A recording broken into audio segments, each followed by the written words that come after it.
Some stories don't begin with grand declarations or sweeping romances.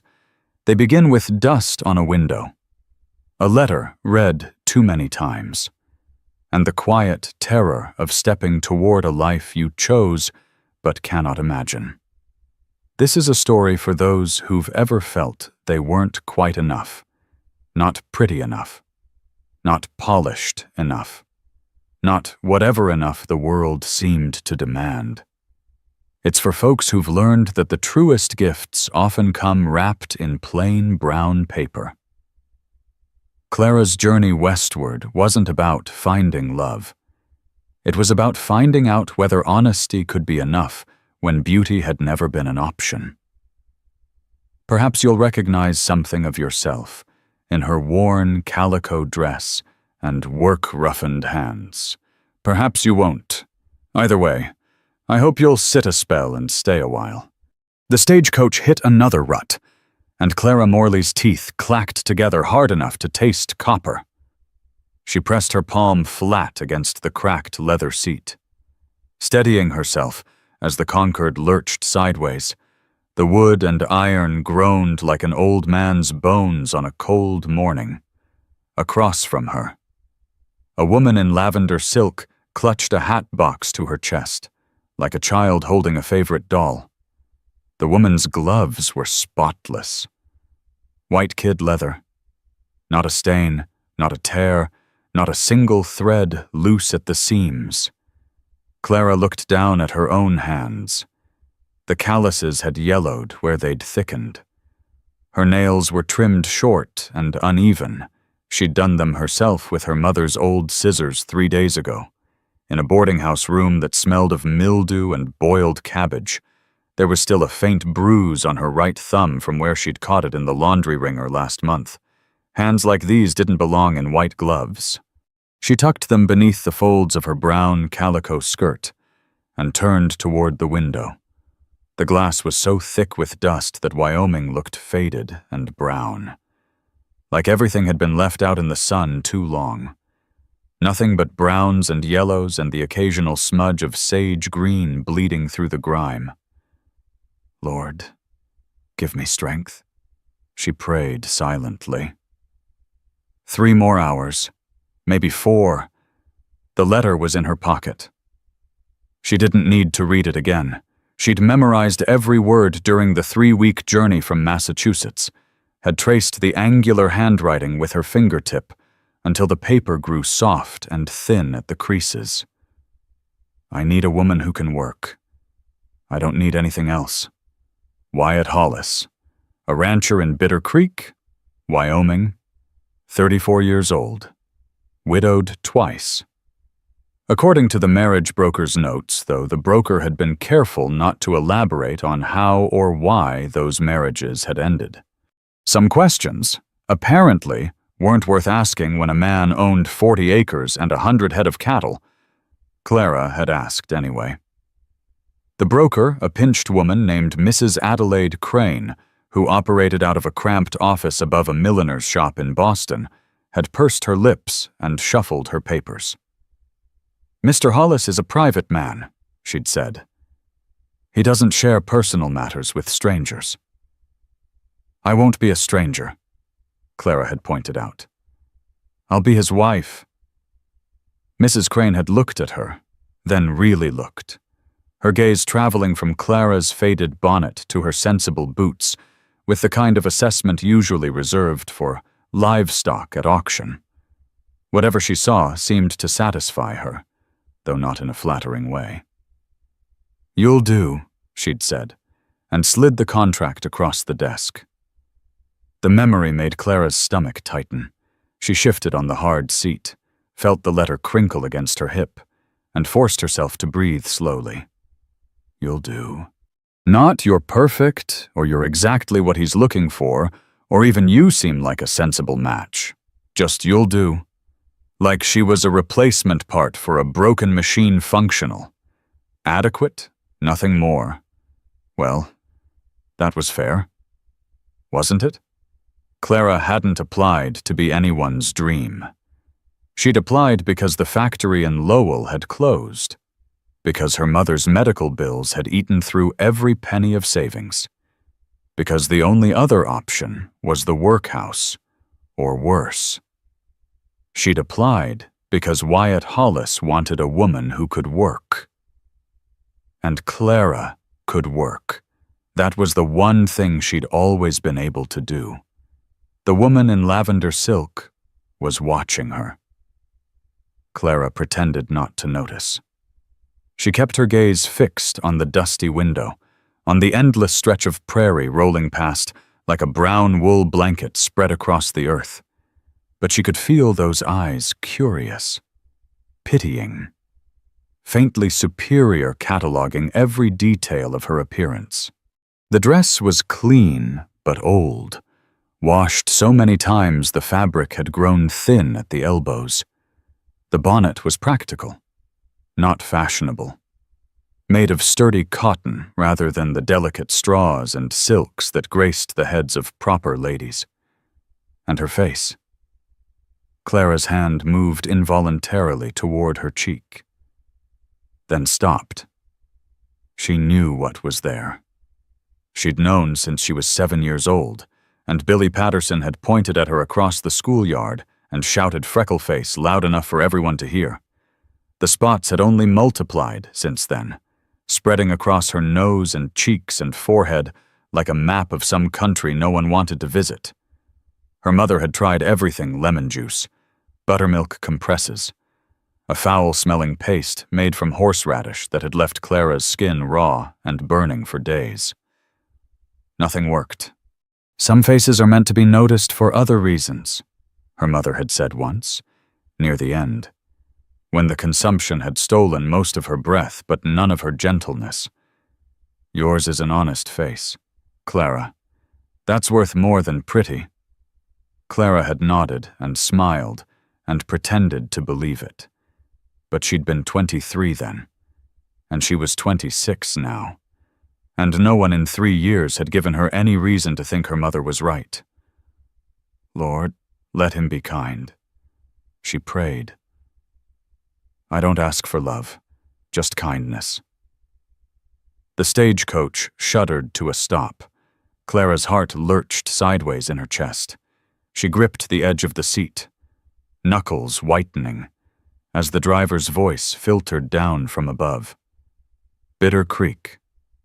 20 minutes for those continuing on. 20 minutes. Not a final destination for everyone. Then just a brief pause. A chance to stretch legs and empty bladders before the coach continued its journey to wherever civilized people actually wanted to go. But for Clara, this was it. End of the line. She gathered her single carpet bag. The handles were fraying. She noticed. Another thing she'd need to mend when she found a moment and waited for the other passengers to disembark first. The lavender woman swept past without a glance, her silk skirts rustling importantly. A man in a bowler hat followed, then a young couple who'd spent most of the journey making eyes at each other over their respective books. Clara was last. She climbed down from the coach carefully, one hand gripping the iron rail, and felt the ground solid beneath her feet for the first time in hours. Her legs wobbled, her back ached, her mouth tasted of dust and old coffee, and there was a crick in her neck that would probably take days to work out. But she was here. Bitter Creek, Wyoming. She looked around. The town, if it could be called that, consisted of perhaps a dozen buildings arranged along a single dirt street, a general store with a faded sign, a blacksmith shop, judging by the ring of hammer on iron drifting from somewhere behind the main structure, a small church with a crooked steeple, its whitewash peeling in the relentless sun, and scattered among them, a handful of houses and what might have been a saloon, though Clara couldn't be certain from this angle. That was all. No grand hotels, no bustling marketplaces, no tree-lined avenues filled with carriages and well-dressed pedestrians, just wood and dust and endless sky. bigger and bluer than any sky Clara had ever seen, stretching from horizon to horizon like the good Lord had used up all his paint on this one corner of the world. It was beautiful, she realized with a start. Beautiful and terrifying and absolutely nothing like home. "You, Clara?" The voice came from her left, low, flat as a Kansas prairie. Clara turned. He was standing beside a wagon hitched to a pair of tired-looking horses, a tall man, broad across the shoulders, with a face that looked like it had been carved from the same brown rock that dotted the prairie. His hat was pulled low, shadowing his eyes, but she could see the hard line of his jaw, the sun-weathered skin, the way he held himself very still. Like a man who'd learned that movement attracted attention he didn't want. This was him. It had to be. Wyatt Hollis. Clara swallowed. Her throat felt like sandpaper. "Yes," she managed. "I'm Clara." He didn't move. Didn't smile. Didn't offer his hand, or tip his hat, or do any of the dozen small courtesies that a man was supposed to extend when meeting his future wife for the first time. He just looked at her, and in that long, silent moment, Clara felt every inadequacy she'd ever possessed rise to the surface like cream separating from milk. The freckles, the calloused hands, the worn dress and practical bonnet and complete, utter lack of anything that might be called feminine charm. She opened her mouth. "I'm not pretty," she heard herself say. The words came out thin, almost whispered, like a confession dragged from a guilty conscience. "I know the photograph Mrs. Crane sent didn't show my face clearly, and I should have told you before, but I thought maybe if I just came, if you could see that I can work, that I'm strong, and I'm honest, and She stopped. Wyatt Hollis had turned away from her. For one horrible, plummeting moment. Clara thought he was leaving, thought he'd taken one look at her freckled face and decided that no amount of hard work could compensate for a woman who looked like she'd been splattered with mud as a child and never quite washed clean. But he wasn't leaving. He was reaching into the wagon. When he turned back, he was holding a tin cup, battered, dented, with a chip missing from the rim and a faint stain of rust creeping up one side. He held it out toward her, and Clara saw the steam rising from its contents coffee. Hot and dark and strong. She stared at it. "Long ride," Wyatt said. His voice was still flat, but there was something in it now that hadn't been there before. Something that might have been patience or understanding. She couldn't rightly tell. "You must be thirsty." Clara took the cup. Her fingers brushed against his rough calluses, meeting rough calluses. Working hands recognizing their own kind, and she felt something shift in her chest. A loosening. Maybe, or a tightening. She couldn't decide which. "Thank you," she whispered. Wyatt nodded. He was already turning toward the wagon, reaching for her carpet bag with hands that moved with the efficient economy of a man who never wasted motion. "Drink it while it's hot," he said over his shoulder. "Coffee's no good cold." Clara lifted the cup to her lips. The coffee was strong enough to strip paint, bitter as regret, and hotter than anything had a right to be in this heat. But she drank it anyway, standing there in the dust of Bitter Creek with her carpet bag being loaded into a stranger's wagon, and tried to understand what had just happened. She'd told him she wasn't pretty. He'd given her coffee. It wasn't an answer. It wasn't anything she could point to and say, "See, it's going to be all right." But it wasn't rejection, either. It wasn't the dismissal she'd spent 3 weeks preparing herself for. The inevitable moment when he'd take one look at her honest face and send her back where she came from. He'd given her coffee. She finished the last bitter swallow and looked up to find him watching her. Still no expression on that weathered face. Still no hint of what he might be thinking.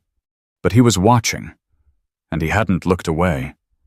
And when she handed the empty cup back to him, their fingers brushed again. "Ready?" he asked. Clara thought about the life she was leaving behind, the cramped boarding house rooms, the factory floors slick with oil, the endless gray sameness of days that blurred together like watercolors left out in the rain. She thought about her mother's grave, still unmarked because there hadn't been money for a proper stone. She thought about the letter in her pocket. Read so many times the words had worn themselves into her memory. "I need a woman who can work." "Yes," she said. The wagon seat was hard.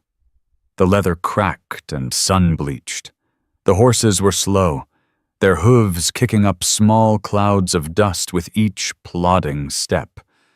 And Wyatt Hollis didn't speak a single word as they left Bitter Creek behind and headed out into the endless, terrifying, beautiful prairie. But Clara was still holding the tin cup. She held it all the way home. If this beginning stirred something in you, a memory, a feeling, perhaps a journey of your own, I'd be honored to know where you're reading from today. As the old folks used to say, good company makes the road feel shorter. The farmhouse emerged from the prairie like a wound. Clara saw it first as a dark smudge against the orange sky, small, solitary, hunched low to the ground, as if bracing against winds that hadn't yet arrived. As the wagon drew closer, details sharpened into focus, weathered boards gone gray with age, a roof that sagged slightly on one side, windows like empty eye sockets, catching the last light of day and throwing it back without warmth. The horses' hooves crunched against dry earth. No grass here, just cracked dirt stretching in every direction, split into patterns that reminded Clara of the lines on an old woman's palm. Wyatt pulled the wagon to a stop beside a water trough. The trough was empty, bone dry.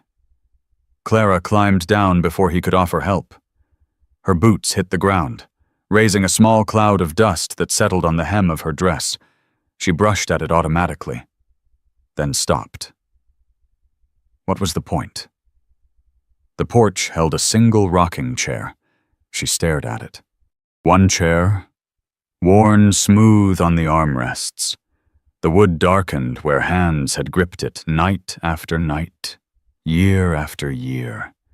A ghost of movement seemed to cling to it, the memory of someone sitting alone, watching the sun sink below the horizon with no one to share the silence. "Kitchen's through there." Wyatt's voice came from behind her. He was lifting her carpet bag from the wagon, his movements quick and efficient. "Bedroom's in the back. Outhouse is around the side." He walked past her onto the porch. Boots heavy on the boards. Clara followed. Inside, the air tasted stale and close. Dust motes drifted in the dying light from the windows, suspended like tiny ghosts. She saw a cast-iron stove crusted with old grease, smelling faintly of bacon fat gone rancid.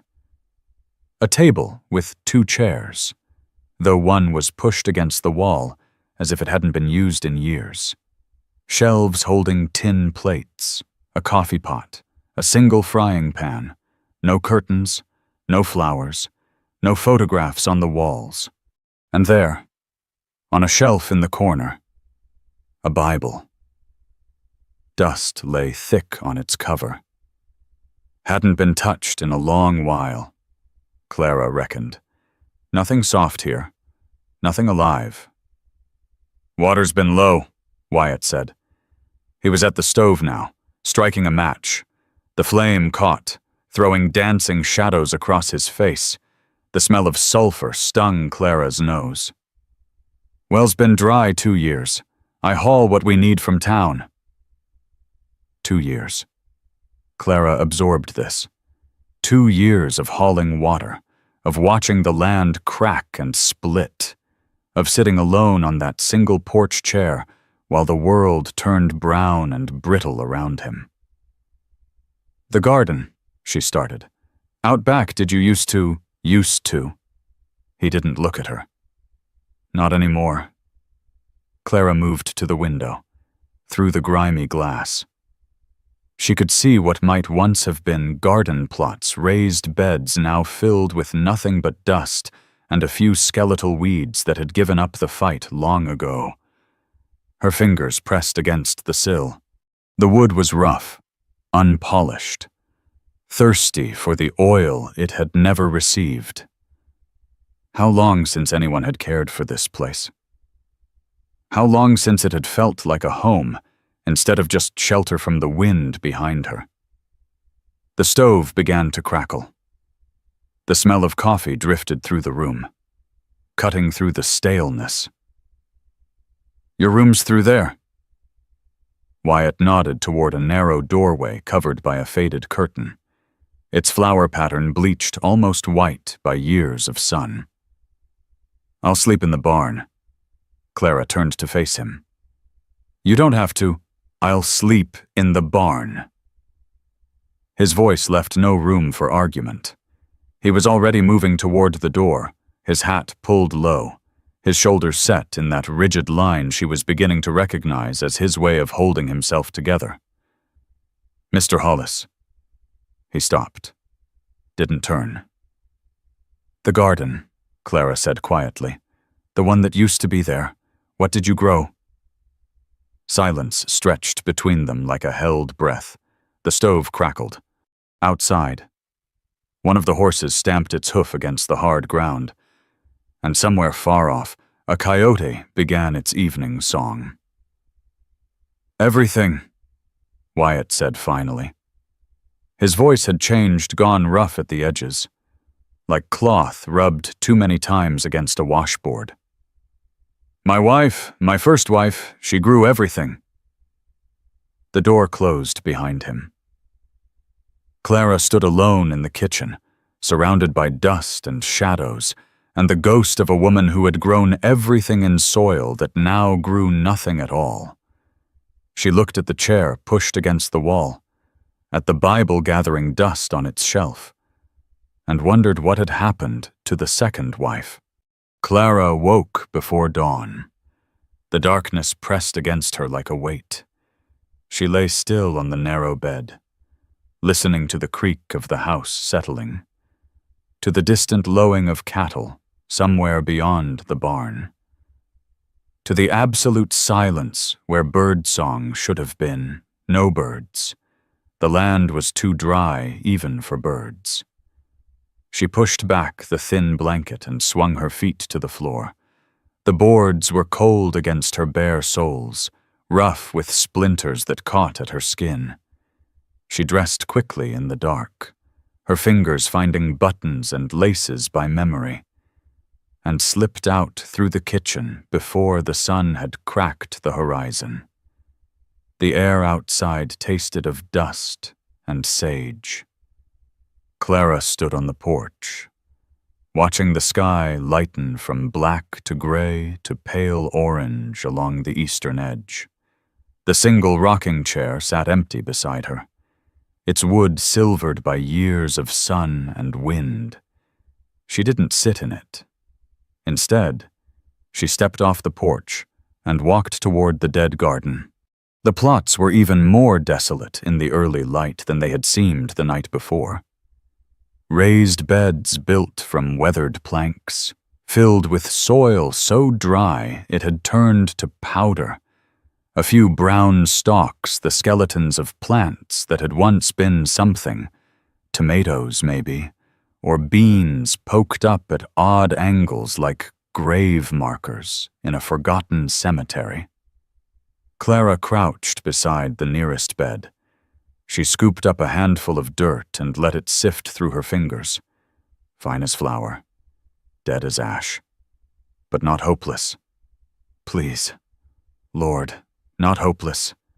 Her father had been a farmer before the drink took him, before her mother had packed their things and fled to the mills of Massachusetts, where at least the poverty came with a roof and regular wages. Clara remembered bits and pieces, the smell of turned earth in spring, the satisfaction of seeds pushing through dark soil. Her father's voice rough with rare pride as he showed her how to read the land. Dark soil means water. Clara girl, he'd said once, pointing to a patch near the creek bed. Plants know, roots know. You just got to look where they're looking. Clara stood. She wiped her hands on her skirt and began to walk. The property stretched farther than she'd realized, past the barn where Wyatt slept, past the empty corral with its fence posts leaning like tired old men, past a small shed that looked ready to collapse in the next strong wind. She walked with her eyes on the ground, scanning for any variation in color, any hint that moisture might be hiding beneath the cracked surface. Nothing. Nothing. Nothing. The sun climbed higher. Sweat prickled along her hairline, gathered in the hollow of her throat, soaked into the collar of her dress. Her mouth grew dry. Her boots raised small clouds of dust with every step. And still she walked, praying silently with each footfall. Then she saw the tree. An old oak, massive and gnarled, standing alone near the western edge of the property. Its leaves were sparse, but green impossibly, defiantly green in this landscape of brown and gray.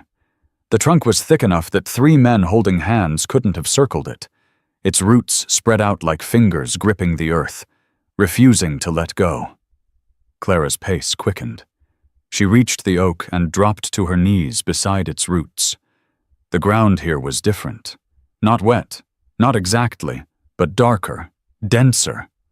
When she pressed her palm flat against the soil, she felt something she hadn't felt anywhere else on this land. Coolness. Her heart kicked against her ribs like a mule in a stall. She scrambled to her feet and ran back toward the barn, her boots pounding against the hard earth, her breath coming fast and sharp in the morning air. The shed she'd seen tools in the shed yesterday, rusted but usable, abandoned like everything else on this dying farm.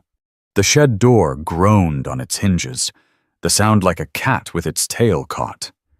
Inside, she found what she needed, a shovel with a cracked handle, its blade dulled by years of neglect, but still intact.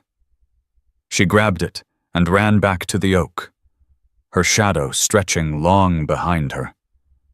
The first strike of metal against earth sent a jolt up her arms. The ground was harder than she'd expected, packed tight by years of drought. Stubborn as an old mule, resistant to any intrusion. Clara adjusted her grip on the worn handle, planted her feet wide, and drove the blade down again, and again, and again. Sweat soaked through the back of her dress, turning the brown calico dark between her shoulder blades. Blisters formed on her palms, hot and tight, threatening to burst with every swing. Her shoulders burned like she'd been carrying buckets of hot coals. Her lower back screamed for mercy. But she kept digging, widening the hole inch by stubborn inch, going deeper into the earth that seemed determined to keep its secrets. 1 foot down, then 2. A meadowlark called somewhere in the distance, the first bird she'd heard since arriving. Clara paused, chest heaving, and listened to its song. A good omen. Her mother would have said, a sign that something was about to change. The soil began to change too, darker now, clumping together instead of crumbling to powder. Clara's arms shook with exhaustion, her muscles trembling like leaves in a storm. But she didn't stop. Couldn't stop. Something was down there, she could feel it the way her father had taught her to feel it. That instinct for water that lived in the bones of anyone who'd ever worked the land and loved it. 3 feet down. The shovel struck something soft.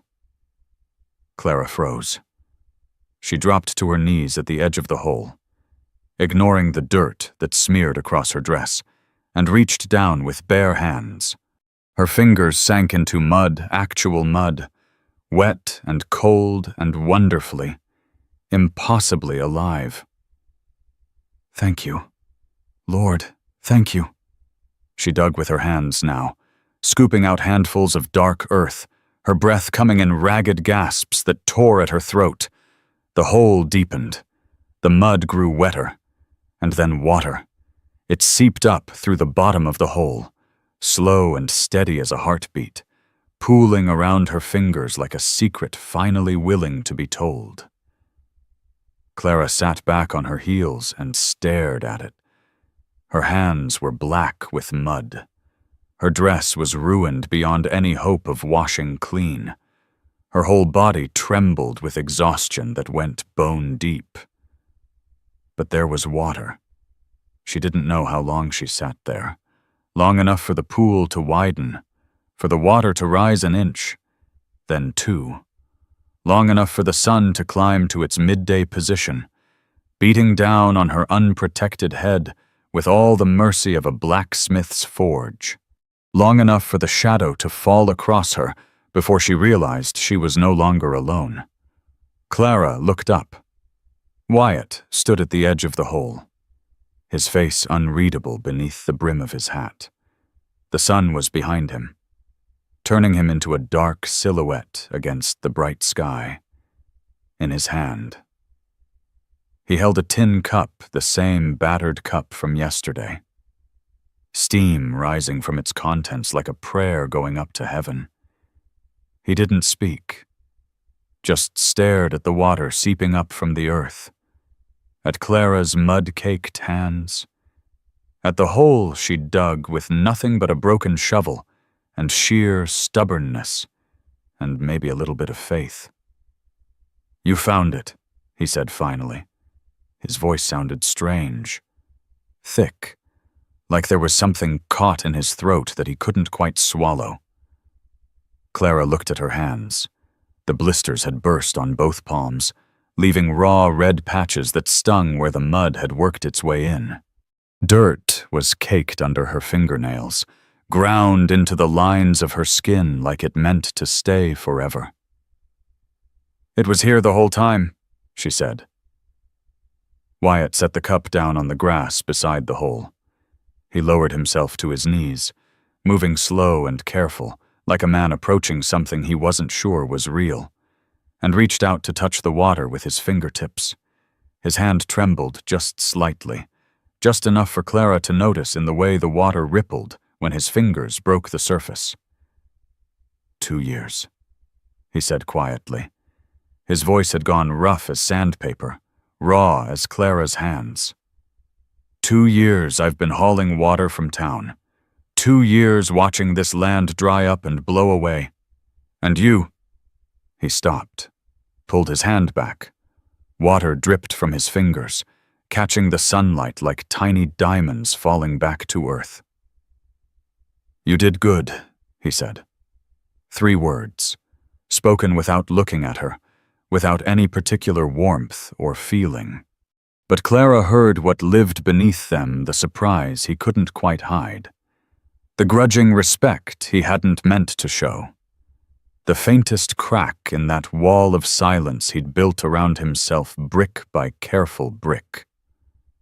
She reached for the tin cup. The coffee was still hot, strong enough to make her eyes water, bitter enough to cut through the dust coating her throat. They sat together at the edge of the hole, watching the water rise, and neither of them spoke. But the silence felt different now. Less empty. Less like the silence between strangers, and more like the silence between two people who'd just discovered they might have something to say to each other after all.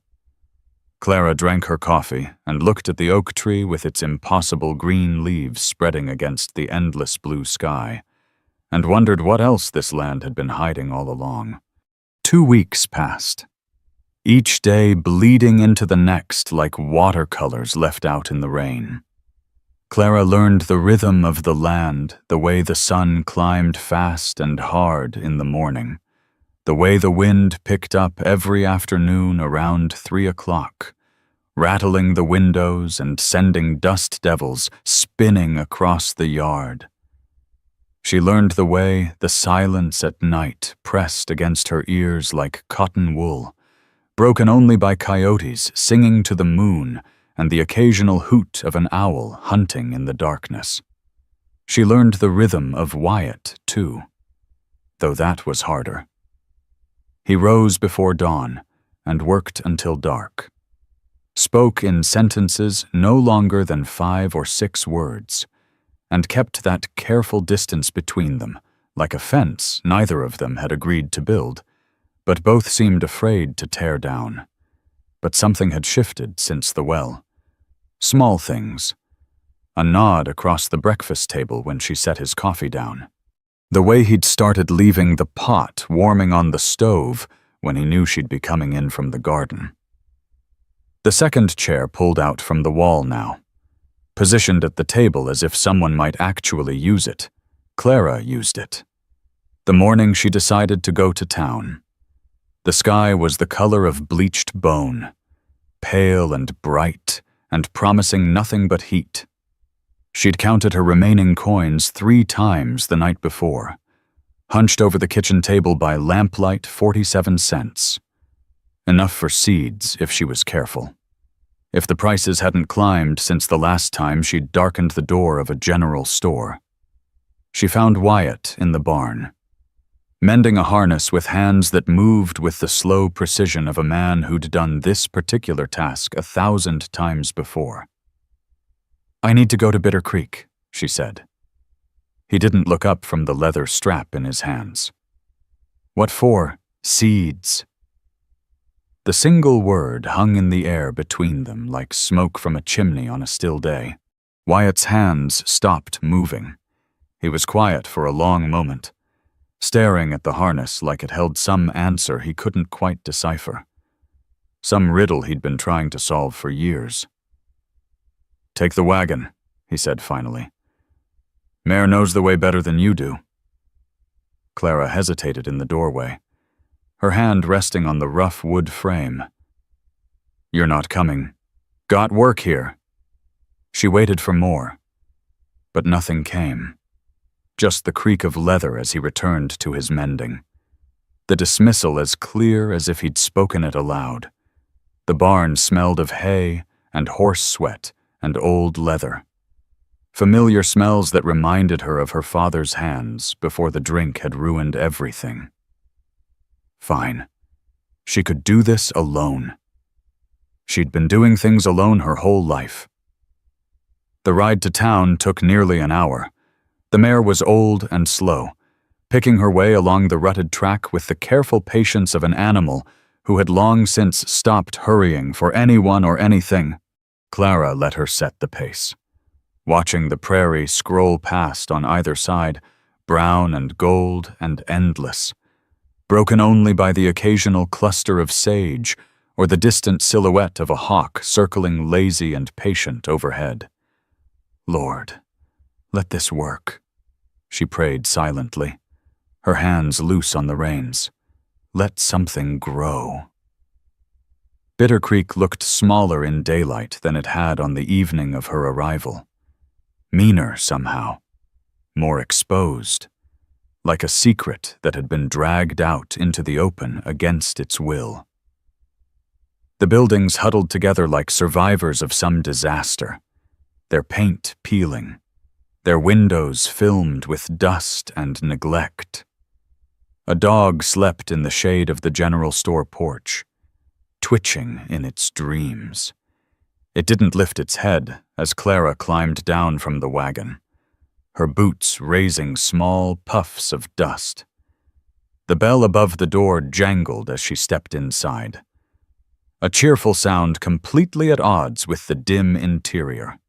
The store smelled of coffee beans and lamp oil and something else, something musty and old that clung to the bolts of fabric stacked along the far wall like memories refusing to fade. Clara paused to let her eyes adjust to the dimness, taking in the cluttered shelves and the brass scale gleaming on the counter and the jars of penny candy lined up like soldiers waiting for inspection. A woman stood behind the counter, arranging cans on a shelf with the focused attention of someone who had nothing better to do. Middle-aged, with steel gray hair pulled back in a severe bun, and a face that looked like it had been carved from the same unforgiving landscape outside. She turned at Clara's approach, and her eyes sharp as tacks. Missing nothing traveled from Clara's faded bonnet to her mud-stained boots. "Help you? I'm looking for seeds," Clara said, keeping her voice steady. "Vegetable seeds, tomatoes, beans, squash if you have it." The woman's eyebrows rose a fraction of an inch, barely enough to notice if you weren't watching for it. "Well, you're the new one. Aren't you Wyatt Hollis's girl?" Clara felt her spine stiffen like a poker left in the fire. "I'm his wife." "Not yet. You're not proper-like. Anyway." The woman's mouth twitched. Not quite a smile. Not quite a smirk. Something in between that Clara couldn't read. "I'm Edna Brennan. I run this store. Run most things around here, truth be told, and I've seen 2 others come through here before you, both of them thinking they could make something of that dead patch of dirt Wyatt calls a farm." She reached beneath the counter and pulled out a small wooden box with a grunt of effort. Inside, Clara could see packets of seeds arranged in neat rows, their paper envelopes yellowed with age but still intact. "First one lasted 6 months," Mrs. Brennan continued, setting the box on the counter between them with a solid thunk. "Pretty thing. All blonde curls and big dreams and not a lick of sense. Ran off with a drummer who came through selling patent medicines and promises. Left Wyatt a note pinned to the kitchen table. Didn't even have the decency to say goodbye to his face." Clara's fingers found the seed packets, moving through them with practiced ease. Tomatoes, 5 cents.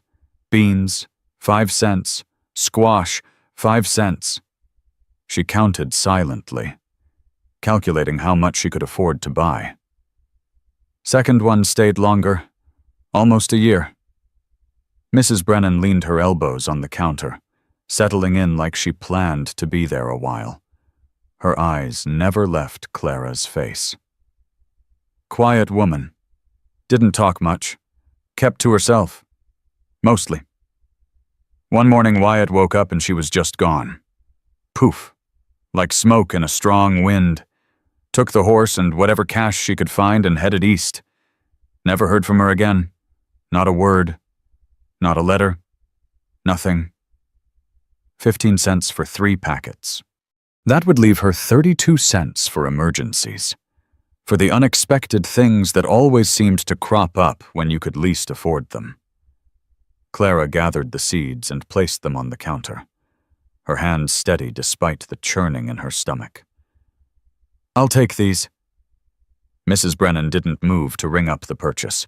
She was still watching Clara with those sharp eyes, studying her like she was trying to read fine print in poor light. "You know what both those women had in common, honey?" Clara met her gaze and held it. "I reckon you're going to tell me whether I want to hear it or not." A surprised laugh burst from Mrs. Brennan's throat, short, sharp, genuine. "Land sakes, you've got a mouth on you. I like that." She shook her head, still chuckling. They were both looking for something Wyatt couldn't give them. Romance, maybe, or excitement, or just someone who'd talk to them and make them feel like they mattered more than the cattle and the crops. That man's got a wall around his heart 10 feet high and made of solid stone. Built it himself, brick by careful brick, every time someone walked away from him. She leaned closer, her voice dropping. You think you're going to be the one to tear it down. Clara counted out 15 cents and placed the coins on the counter.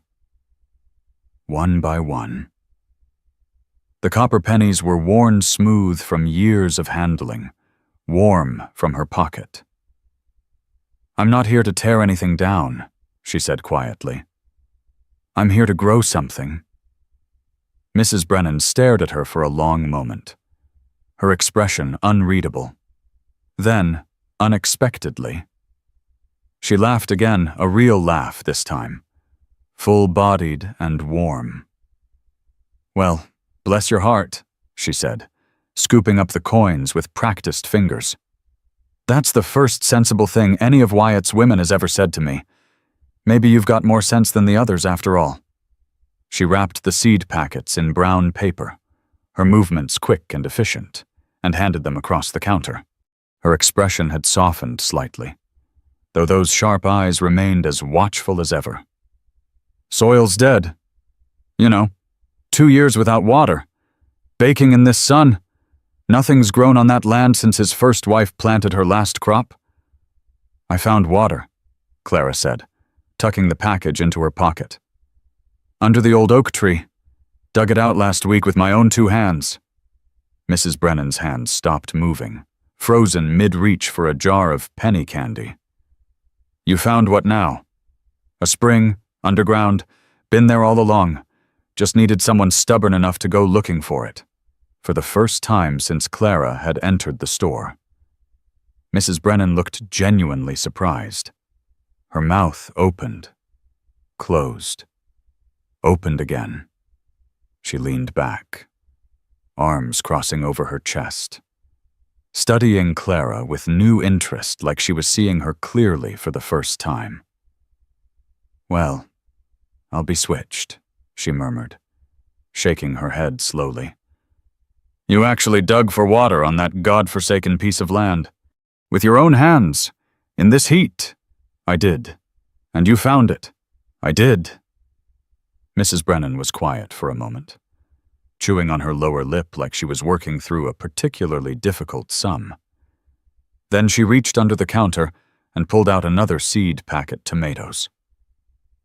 Clara saw a different variety than the ones she'd chosen, and set it on top of Clara's wrapped bundle.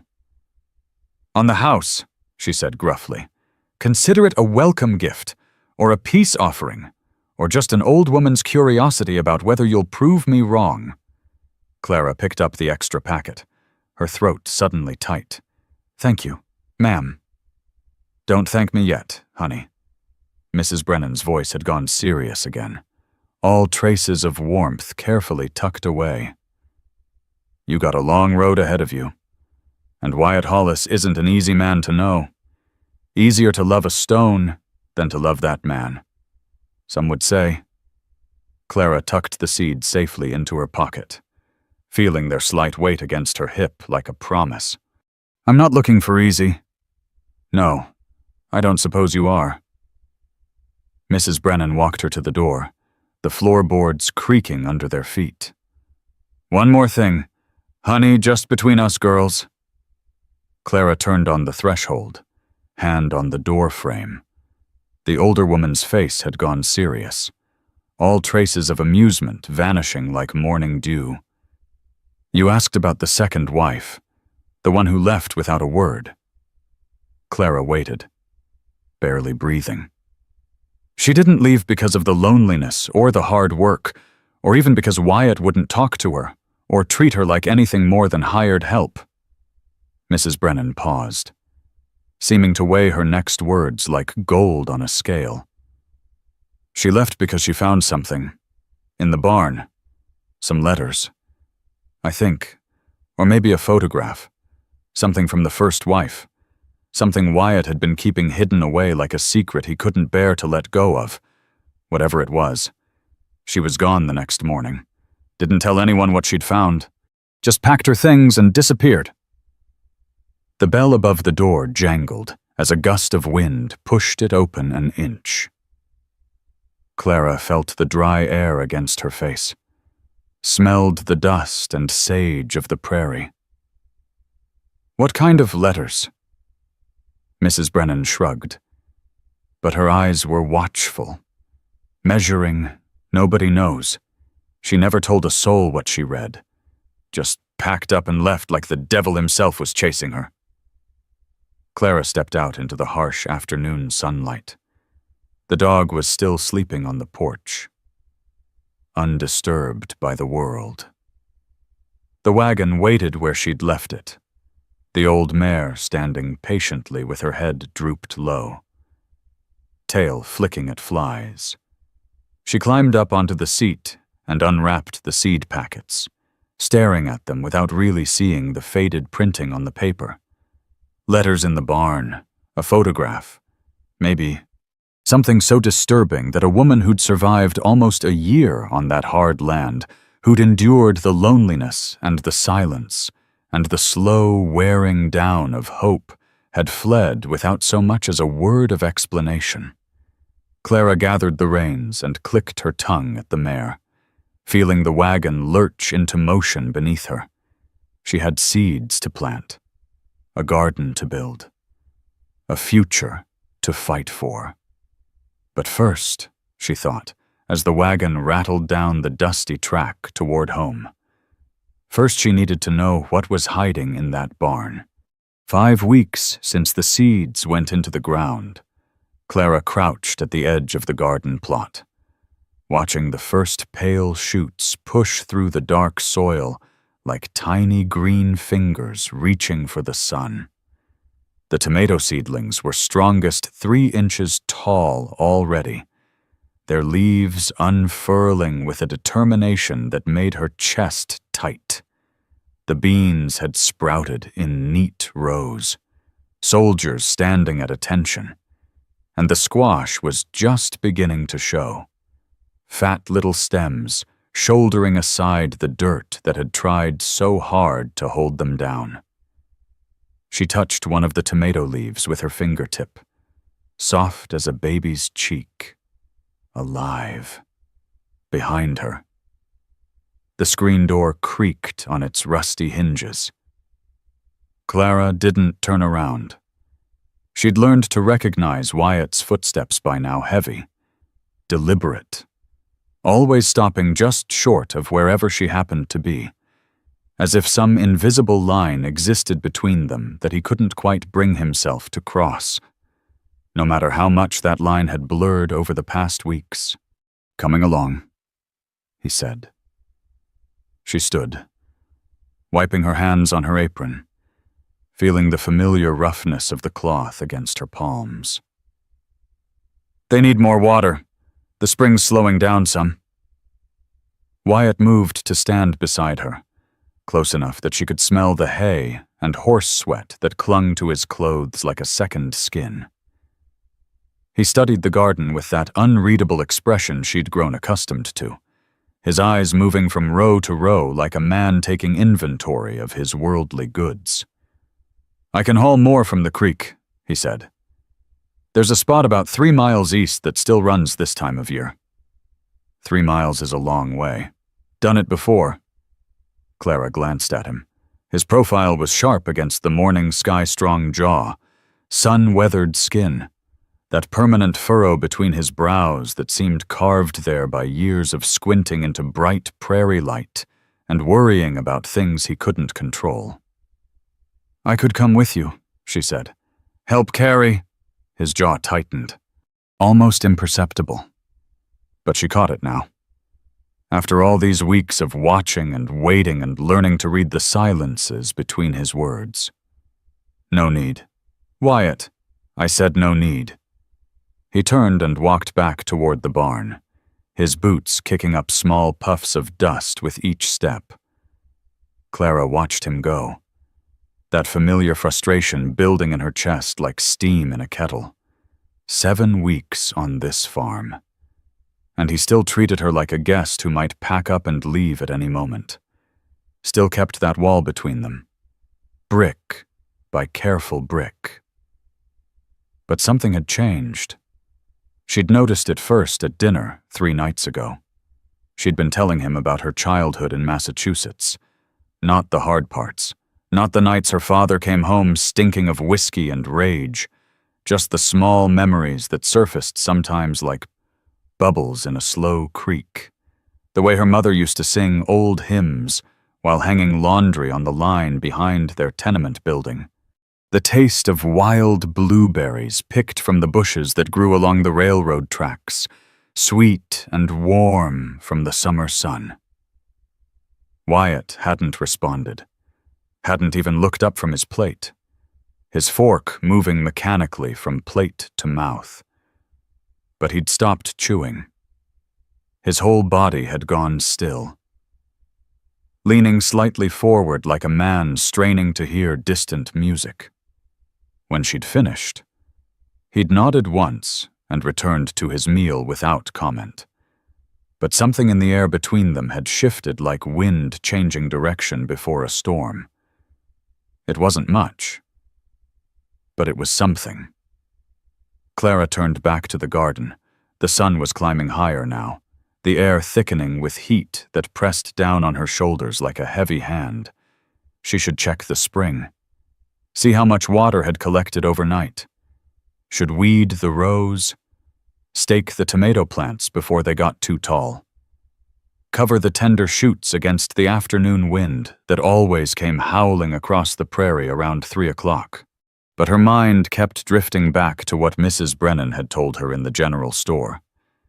The old woman's words circling like buzzards over a carcass, letters in the barn, something the second wife found. She'd thought about searching for them, every night for the past 3 weeks, lying awake on her narrow bed, listening to the coyotes sing their lonesome songs. She'd thought about slipping out to the barn and looking through Wyatt's things, finding whatever secret had driven that other woman to flee into the darkness without a backward glance. She hadn't done it. Not because she wasn't curious, Lord knew she was, the wondering eating at her like rust on iron, but because searching through a man's private belongings felt like a betrayal of something sacred. And Clara knew something about betrayal, knew how it felt to have someone go through your things, take what wasn't theirs, leave you feeling exposed and violated and small as a child caught in a lie. If Wyatt had secrets, they were his to share when he was ready. Or not. She just wished he'd trust her enough to choose. The first drops hit her face just after noon. Clara looked up, startled, her hands still buried in the soil around a tomato plant. The sky had gone dark without her noticing thick clouds rolling in from the west like a herd of gray cattle. Heavy and low and swollen with moisture. Wind gusted across the garden, bending the young plants sideways, tearing at her bonnet strings. And then the rain came down. Not a gentle shower, not the light mist she remembered from Massachusetts springs. A downpour, a deluge, like someone had tipped over a bucket the size of the whole sky. Clara scrambled to her feet, her dress already soaked through and clinging to her legs. The seedlings she needed to cover the seedlings before they drowned or got beaten into the mud. She'd left the burlap sacks in the shed, 30 yards away across ground that was already turning to slick brown muck. She ran for them, slipping in the mud that was forming faster than seemed possible, her boots sliding out from under her with every third step. Her arms windmilled for balance. Her breath came in sharp gasps that the rain filled with water. She went down hard.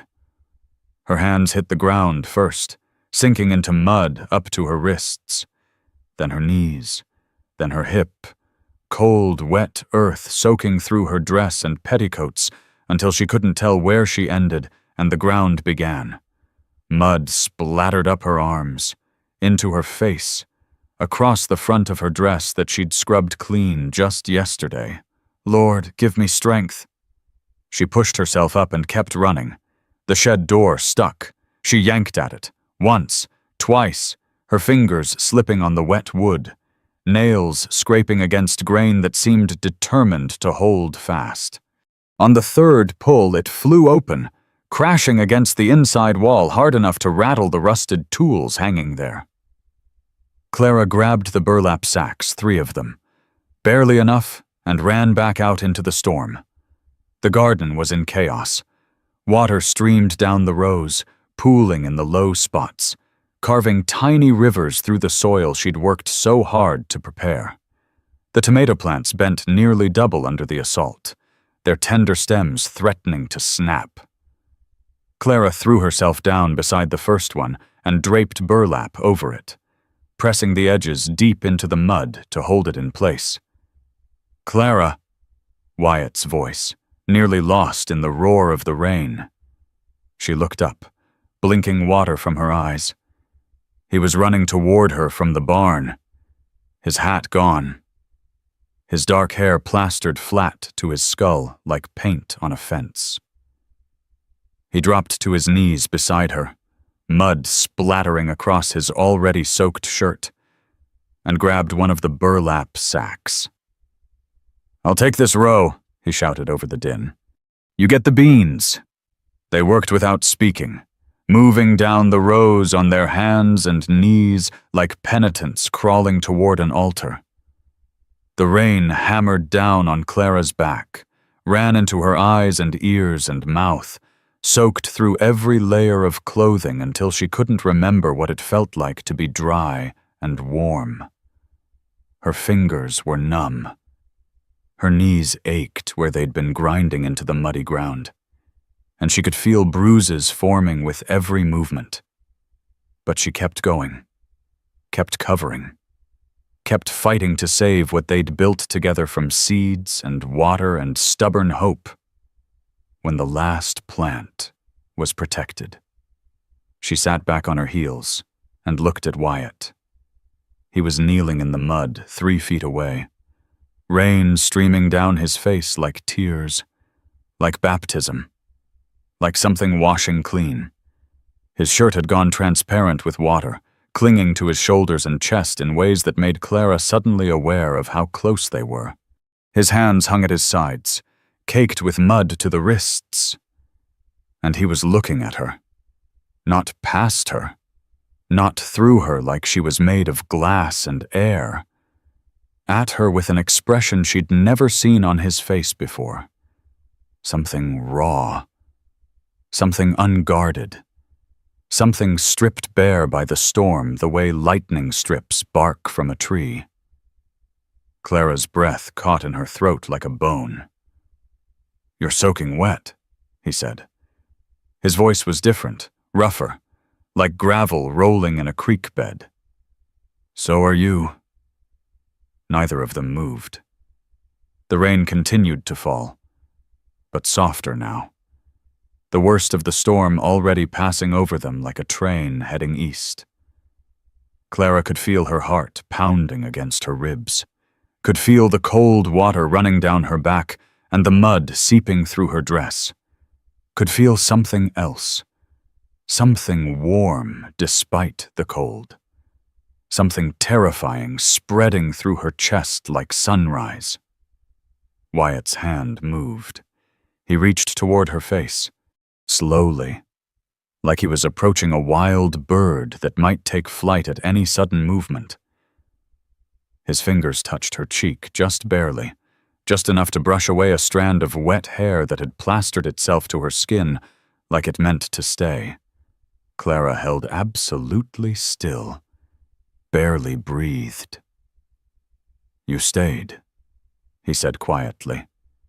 The words seemed to cost him something precious, drawn up from somewhere deep like water from a well. "The storm came, and you stayed out here in the mud And the rain. Of course I stayed. The plants.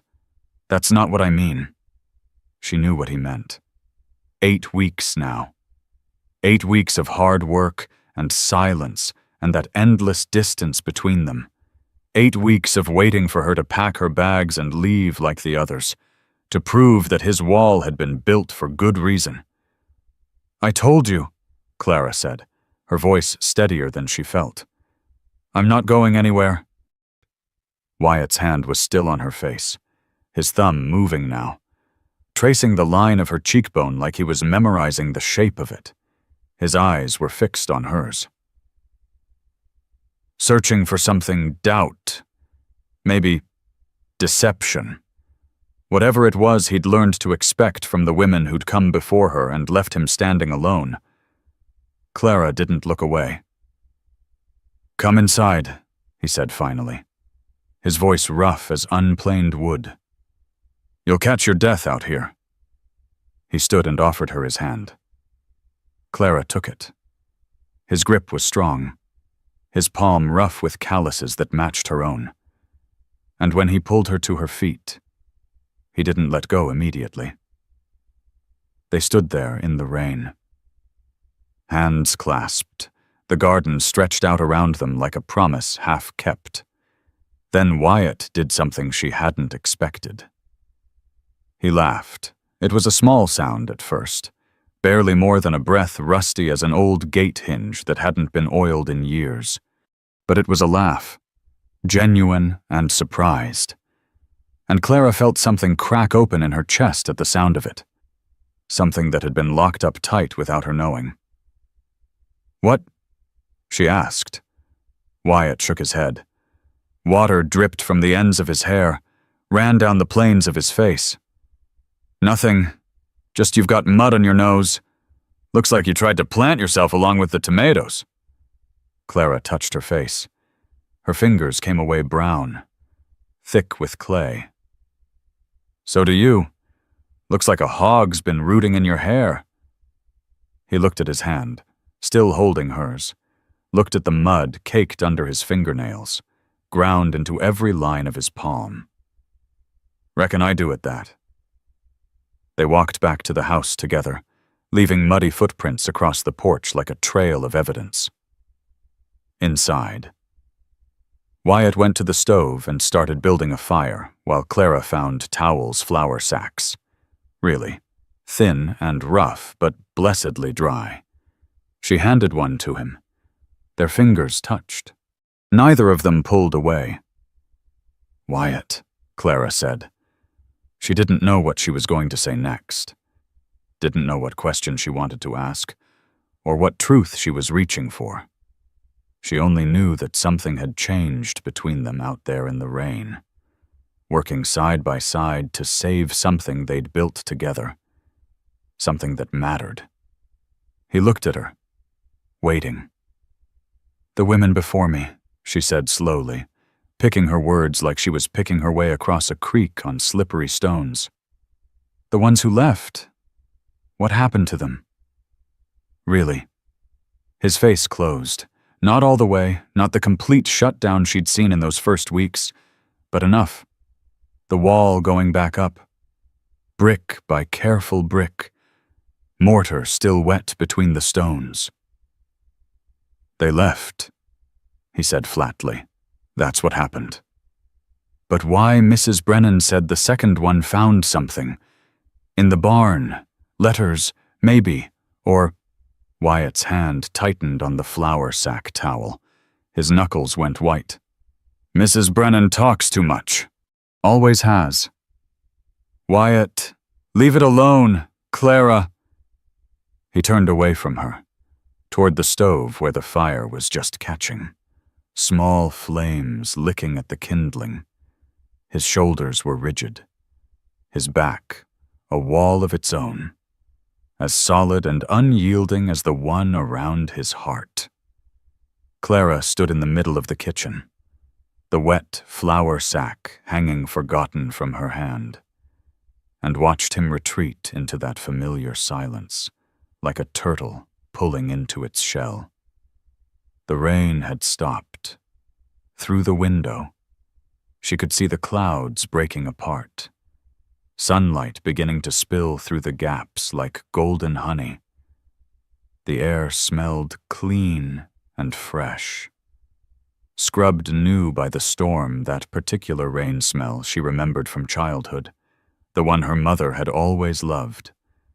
She thought about what Mrs. Brennan had said, about letters, about secrets, about a woman who'd found something so disturbing she'd fled without explanation or farewell.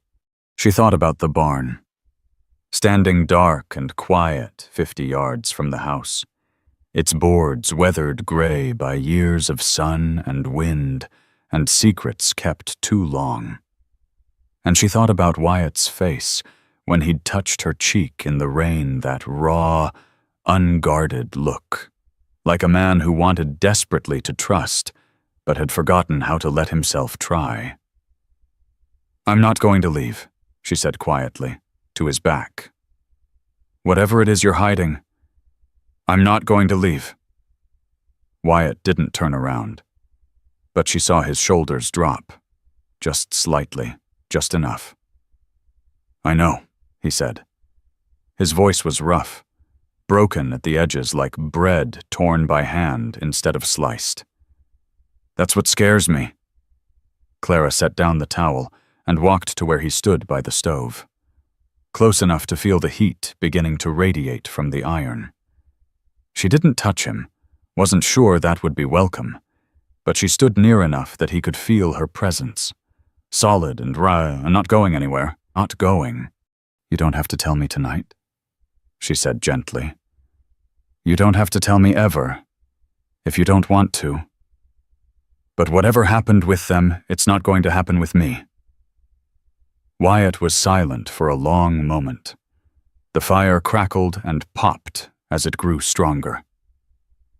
Outside, a bird sang the first bird Clara had heard since arriving on this dry, hard land. "It might," he said finally.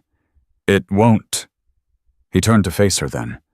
His eyes were dark in the dim kitchen, troubled, full of something she couldn't name but wanted desperately to understand. "You don't know that." "No," Clara admitted. "I don't, but I'm choosing to believe it anyway. That's what faith is. Isn't it? Choosing to believe when you can't see the proof."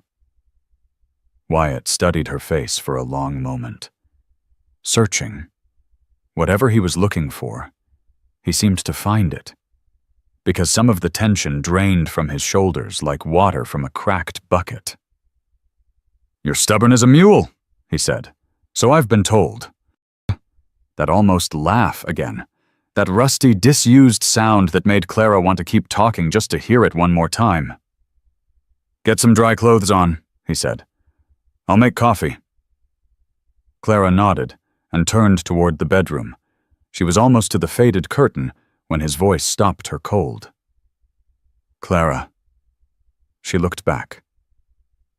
Wyatt was standing by the stove, the firelight casting dancing shadows across his face. He looked older in that light. The lines deeper, the weariness more visible. But he also looked like a man standing at the edge of a cliff, gathering his courage to jump. "Thank you," he said, "for staying, for the garden, for—" He stopped, shook his head like he was trying to shake loose words that wouldn't come. "Just thank you," Clara smiled, feeling the warmth of it spreading through her chest. "You're welcome." But she went to change her clothes, leaving him alone in the kitchen with the growing fire and the cooling coffee pot and whatever secrets he was still carrying on those broad, weary shoulders. But as she pulled on dry things, her mind kept circling back to one question, round and round like a hawk, riding the thermals. What was in that barn, and why was Wyatt so afraid for her to find out? 3 weeks without rain. Clara stood at the edge of the garden, watching the tomato leaves curl inward like fists clenching against pain. The soil had cracked again, deep fissures, running between the rows like veins on the back of an old man's hand. The dark earth she'd worked so hard to nurture, turning gray and powdery at the surface. The bean plants drooped, despite the burlap shade she'd rigged over them with sticks and prayer. The squash vines had stopped spreading, their leaves going yellow at the edges like paper held too close to a flame. The spring under the oak tree had slowed to a trickle. She'd checked it this morning before dawn, kneeling in the dirt with her hands cupped beneath the seep like she was begging for alms.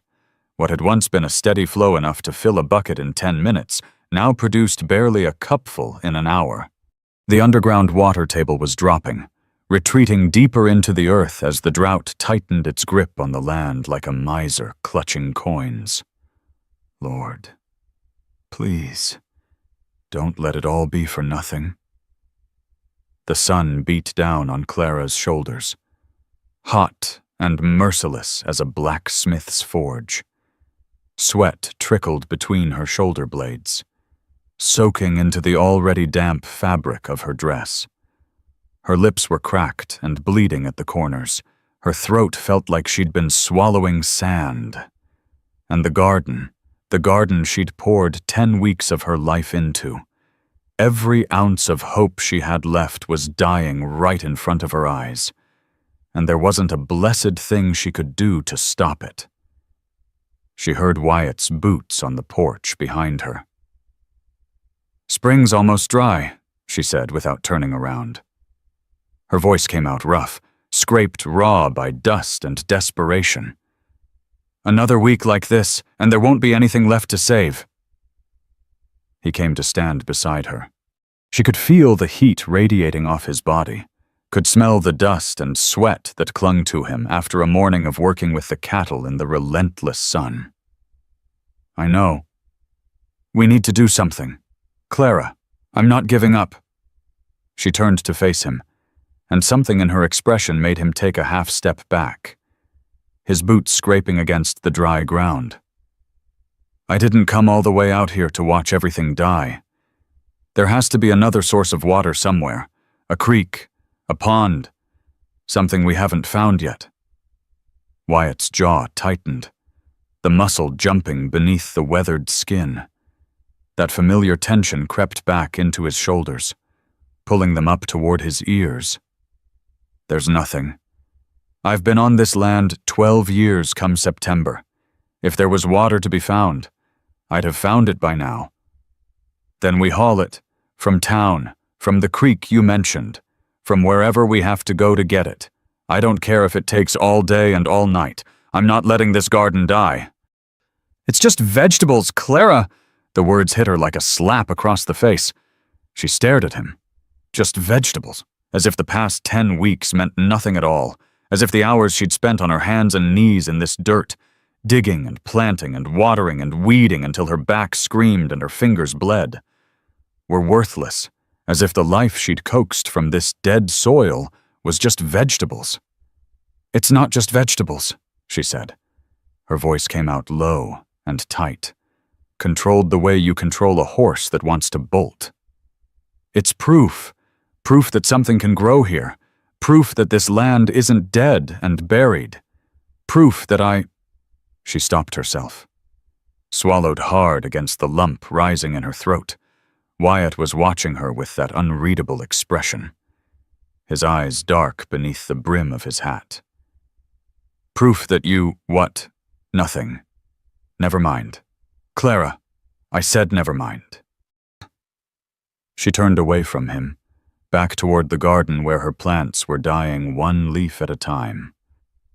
Her eyes burned like someone had thrown sand in them, but she refused to let the tears fall. Not here, not in front of him, not when he was standing there telling her that everything she'd worked for, everything she'd hoped for, was just vegetables not worth the trouble of saving.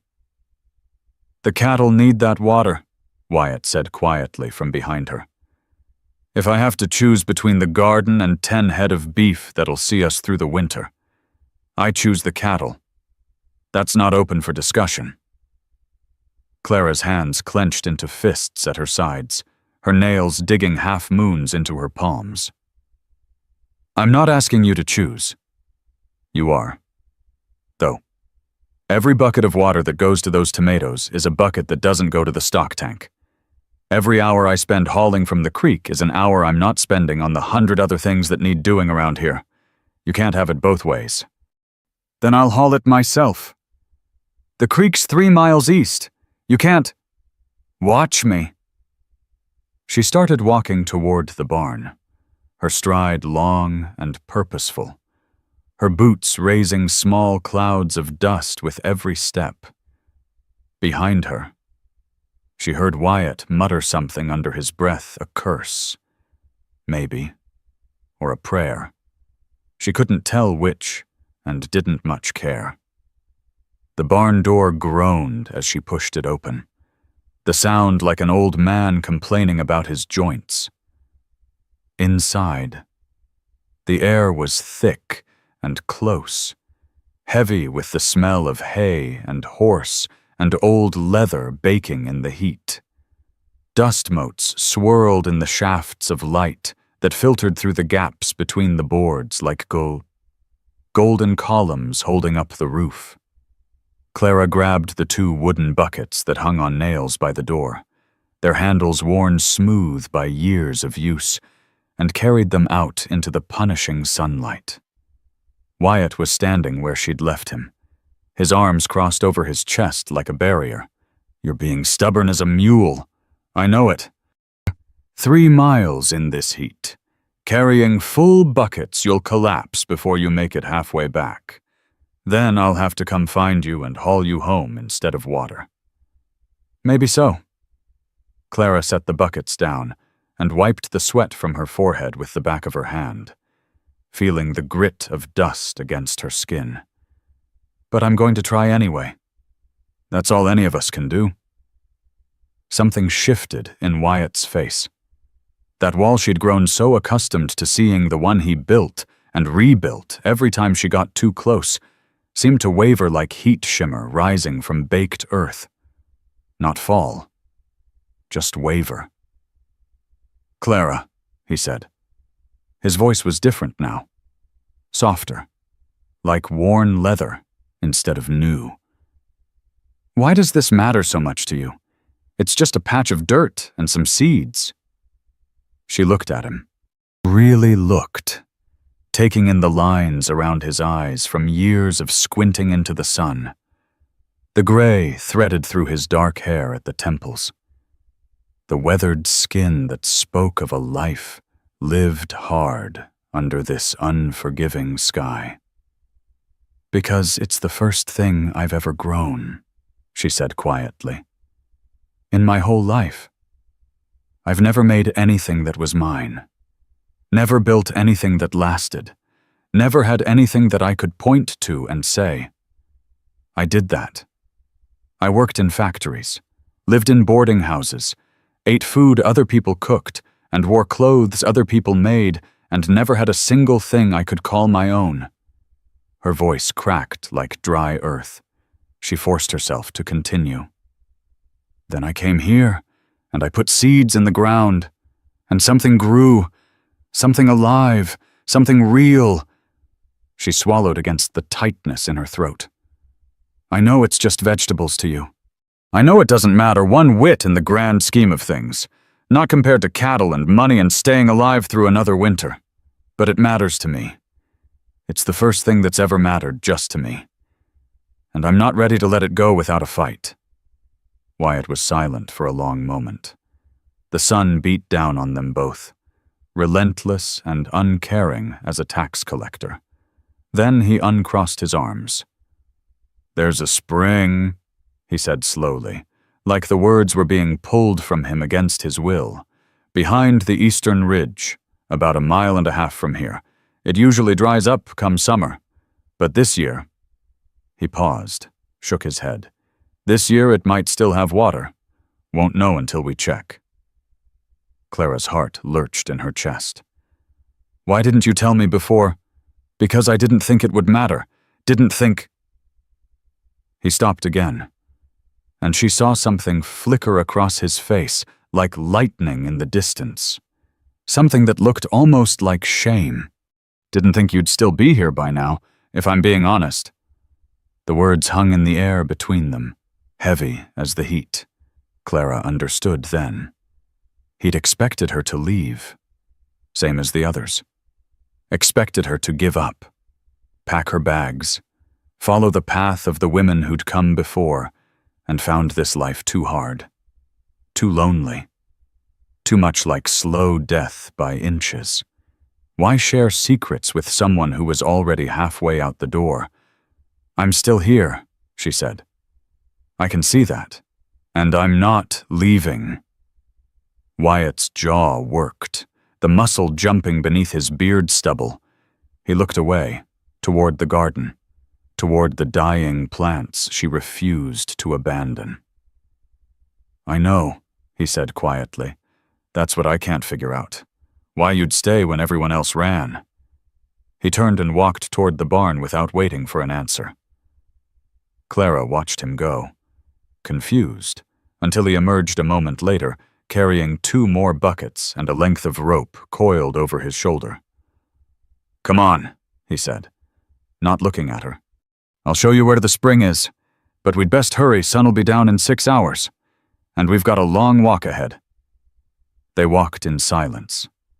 The land rolled out around them, brown and gold and endless as eternity itself. Clara's boots kicked up small clouds of dust with each step. Sweat dripped down her face, stung her eyes, soaked through the back of her dress until it clung to her skin like a second layer. But she kept walking, matching Wyatt's pace step for step, refusing to fall behind or ask for rest. The spring was exactly where he'd said it would be, a narrow cleft in the rock face of a low ridge, water seeping out from somewhere deep underground. It wasn't much. A thin stream, barely enough to wet the rocks beneath it. But it was water, and it was flowing. And Clara dropped to her knees beside it with a sound that was half laugh, half sob, half prayer of thanksgiving. "It's here," she breathed. "Thank the Lord, it's still here." Wyatt stood behind her, his shadow falling across the water like a cooling shade. "Won't last long in this heat, maybe another week or 2 at most before it dries up like everything else. Then we'd better work fast and not waste a drop." She started filling the first bucket. The water was cold against her cracked hands, shockingly. Blessedly cold after the heat of the walk, and so clear she could see every pebble on the bottom of the little pool. Wyatt crouched beside her and began filling the second bucket without being asked. They worked without speaking, filling bucket after bucket. The only sounds were the splash of water, the creak of the wooden handles, the distant cry of a hawk circling overhead like a witness to their labor. When all 4 buckets were full, Wyatt threaded the rope through the handles, creating a yoke he could carry across his broad shoulders. "I can take 2, Clara said. "No, Wyatt." I said no. He hoisted the yoke onto his shoulders, the muscles in his arms and back bunching under the strain like ropes pulled tight. "You walk ahead and watch the path. Last thing we need is me stepping in a gopher hole and spilling all this water we just hauled." Clara opened her mouth to argue, then closed it. There was something in his voice, not anger, not dismissal, but something else, something protective, something that made her chest feel tight in a way she couldn't quite explain but didn't entirely mind. They started back toward the farm. The return journey was slower, the weight of the water forcing Wyatt to move carefully over the uneven ground. Clara walked ahead, kicking stones out of the path, watching for holes that might cause him to stumble and lose their precious cargo. They were halfway home when Wyatt spoke. "My first wife was named Ellen." Clara stopped walking, turned to face him. Wyatt was staring straight ahead, his eyes fixed on the horizon, his face as blank as a fresh-wiped slate. She was the one who planted the garden, the first one, before it all died. She grew tomatoes and beans and squash, same as you're trying to do. Had a real gift for making things grow. Could stick a twig in the ground and have it blooming come morning, my mother used to say. Clara waited. She barely dared to breathe, afraid that any sound might break whatever spell had loosened his tongue. We were married 3 years, good years, mostly. Hard, but good. His jaw tightened. Then she got sick. Some kind of fever that came on fast and wouldn't break no matter what we tried. Doctor came out from town, but there wasn't anything he could do. She died in the bedroom, the same room you sleep in now. The words fell into the silence like stones dropping into still water. Wyatt, I couldn't save her. His voice cracked, a fissure running through stone. Couldn't do a blessed thing but sit there holding her hand and watching her slip away inch by inch. After that, he shook his head slowly. After that, I let the garden die. Let everything die. Didn't seem like there was any point in growing things when they were just going to be taken away from you in the end. Clara's throat ached like she'd swallowed a stone. She wanted to go to him, to touch him, to offer some kind of comfort for a wound that had clearly never healed. But she sensed that any movement might shatter the fragile thread of his confession. The second wife, she said carefully. What happened to her? Wyatt's face went still as a frozen pond. She found Ellen's things. Letters. A photograph. A lock of hair I'd kept in a box. She thought. He stopped. His hands tightened on the rope until his knuckles went white. She thought I was still carrying a torch for a dead woman. Thought she'd never be able to compete with a ghost. Was she right? The question came out before Clara could stop it. She regretted it instantly, saw the way Wyatt's shoulders stiffened, saw the shutters come down over his eyes like windows being closed against a storm. I don't know, he said flatly. She didn't stay long enough for either of us to find out. They walked the rest of the way in silence. When they reached the farm, Wyatt set the buckets down beside the garden and straightened, rolling his shoulders to work out the strain. Clara picked up one of the buckets and started watering the tomato plants, moving down the row with careful, measured pours, giving each plant just enough to drink without wasting a single drop. She was on the third plant when Wyatt's voice came from behind her. Clara! She turned. He was standing at the edge of the garden, silhouetted against the setting sun. His face was in shadow, but she could see the tension in every line of his body. What you said earlier, about proving something. He paused. You don't have to prove anything to me. You know that. Don't you? Clara set down the bucket. I wasn't trying to prove anything to you. Then who? She considered the question. Considered all the years of being told she wasn't enough, not pretty enough, not skilled enough, not worthy of anyone's time or attention or love. Myself, she said quietly. I was trying to prove something to myself. Wyatt nodded slowly. Something in his expression shifted that wall wavering again, cracks appearing in the mortar that held it together. Did it work?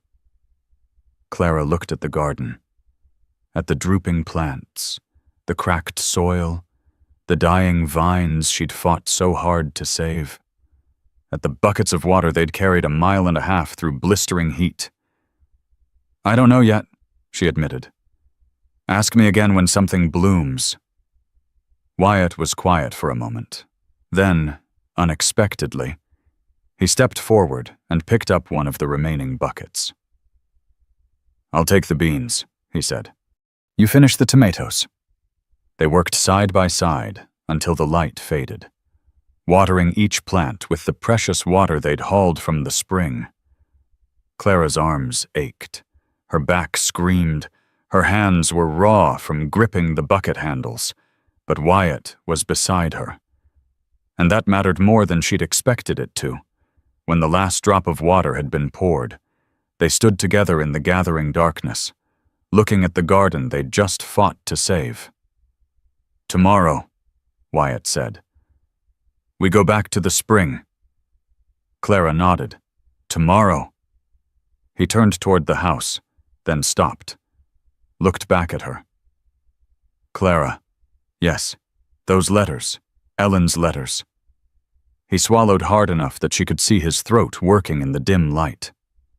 "They're still in the barn, in a wooden box under the loose floorboards near the back wall. I couldn't bring myself to throw them away." Clara's heart contracted in her chest. "You don't have to, I know."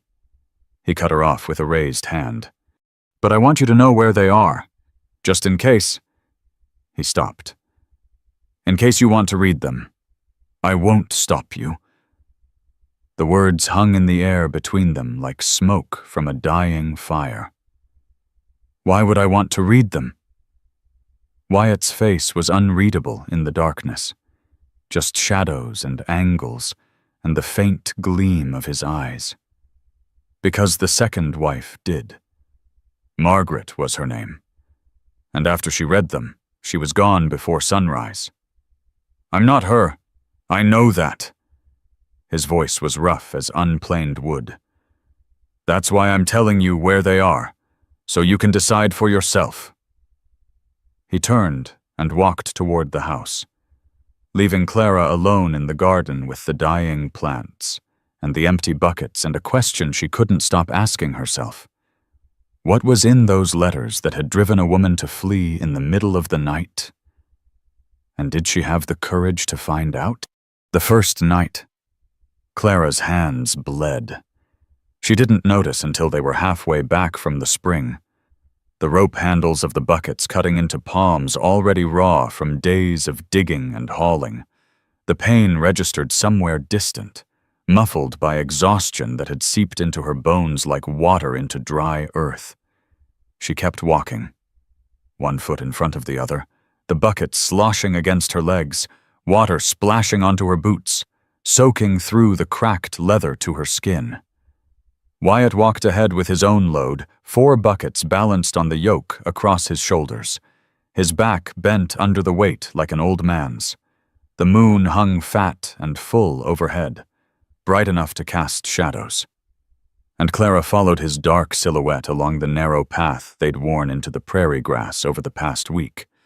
1.5 miles. 20 trips. That was what they'd calculated the minimum needed to keep the garden alive until rain came. If rain came. Lord, let it rain. Please. Clara's foot caught on a rock hidden in the darkness. She went down hard.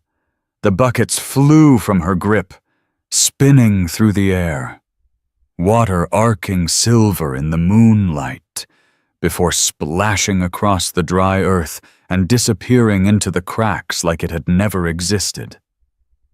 Her knees hit the ground first, then her palms, and the pain that had been muffled suddenly roared to life, a fire running up her arms, burning through her wrists, screaming in her shoulders. She looked at her hands in the moonlight. Dark smears covered her palms, blood mixing with dirt, running into the creases of her skin like tiny rivers finding their course. Clara. Wyatt was there, crouching beside her, his face a blur of concern in the silver light. He grabbed her wrists and turned her hands over, and she heard his breath catch in his throat like something had stuck there. "You're bleeding. Why didn't you say something?" "It doesn't matter." "The devil it doesn't." His voice was sharp, angry. But not at her, she could hear the difference now. After all these weeks.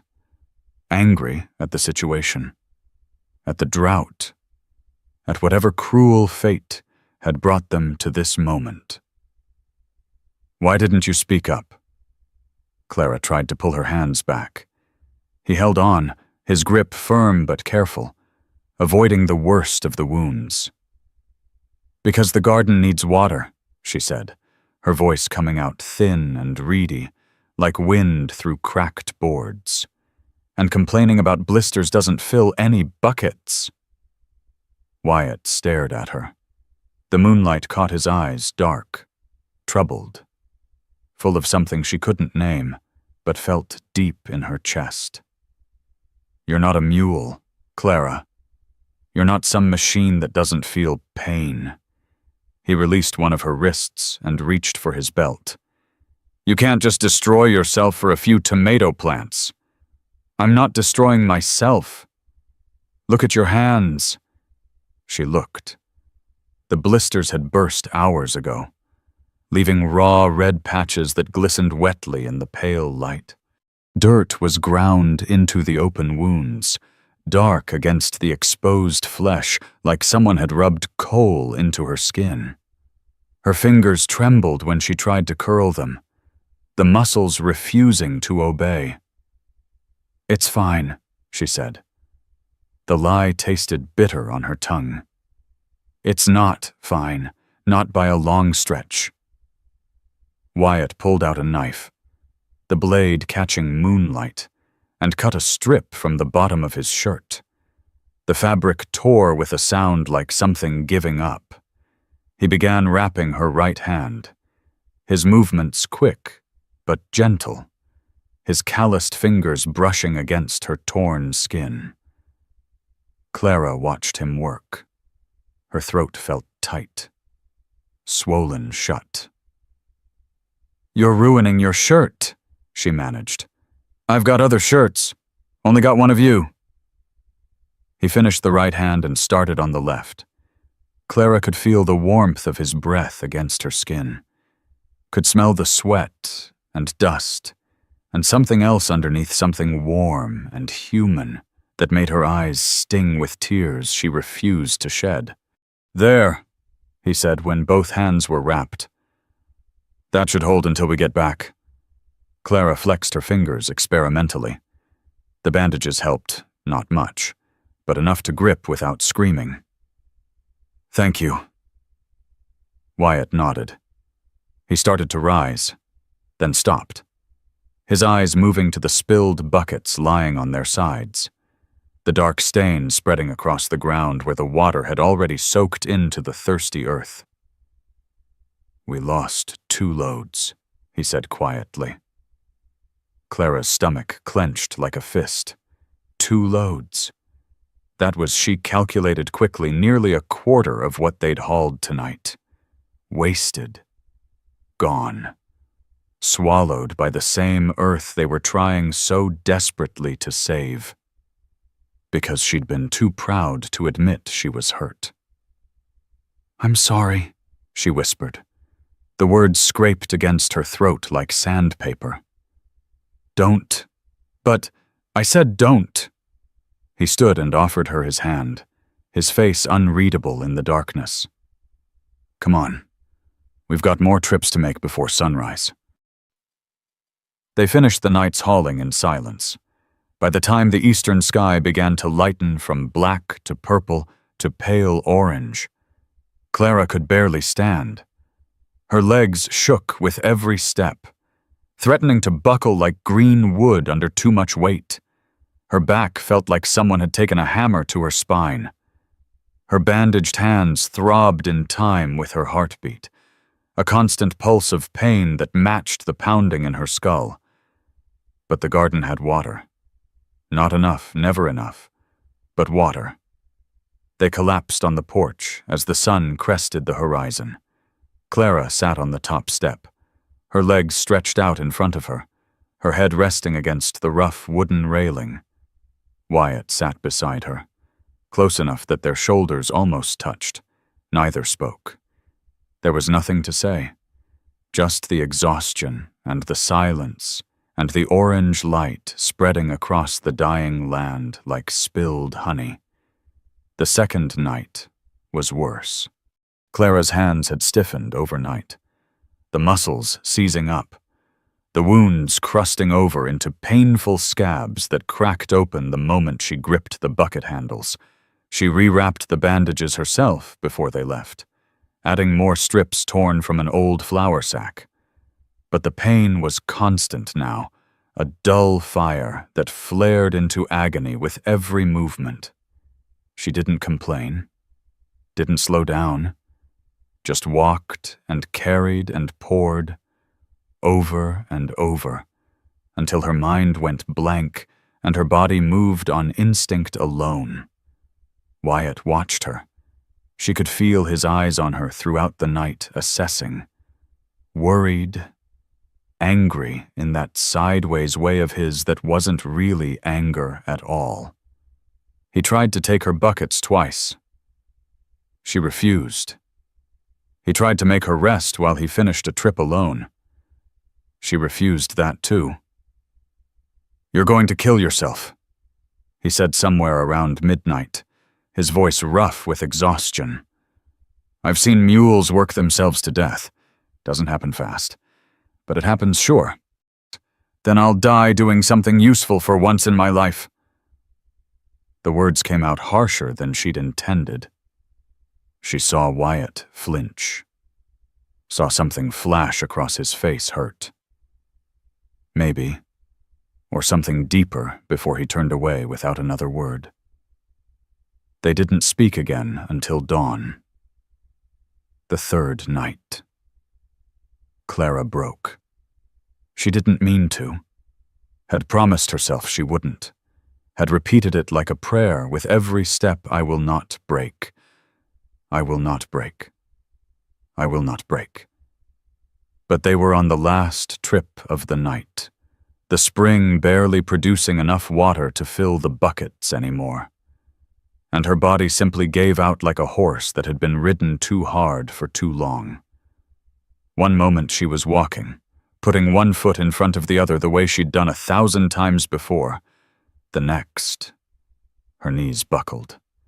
She went down in the middle of the path, the buckets crashing beside her, water soaking into the dust and disappearing forever.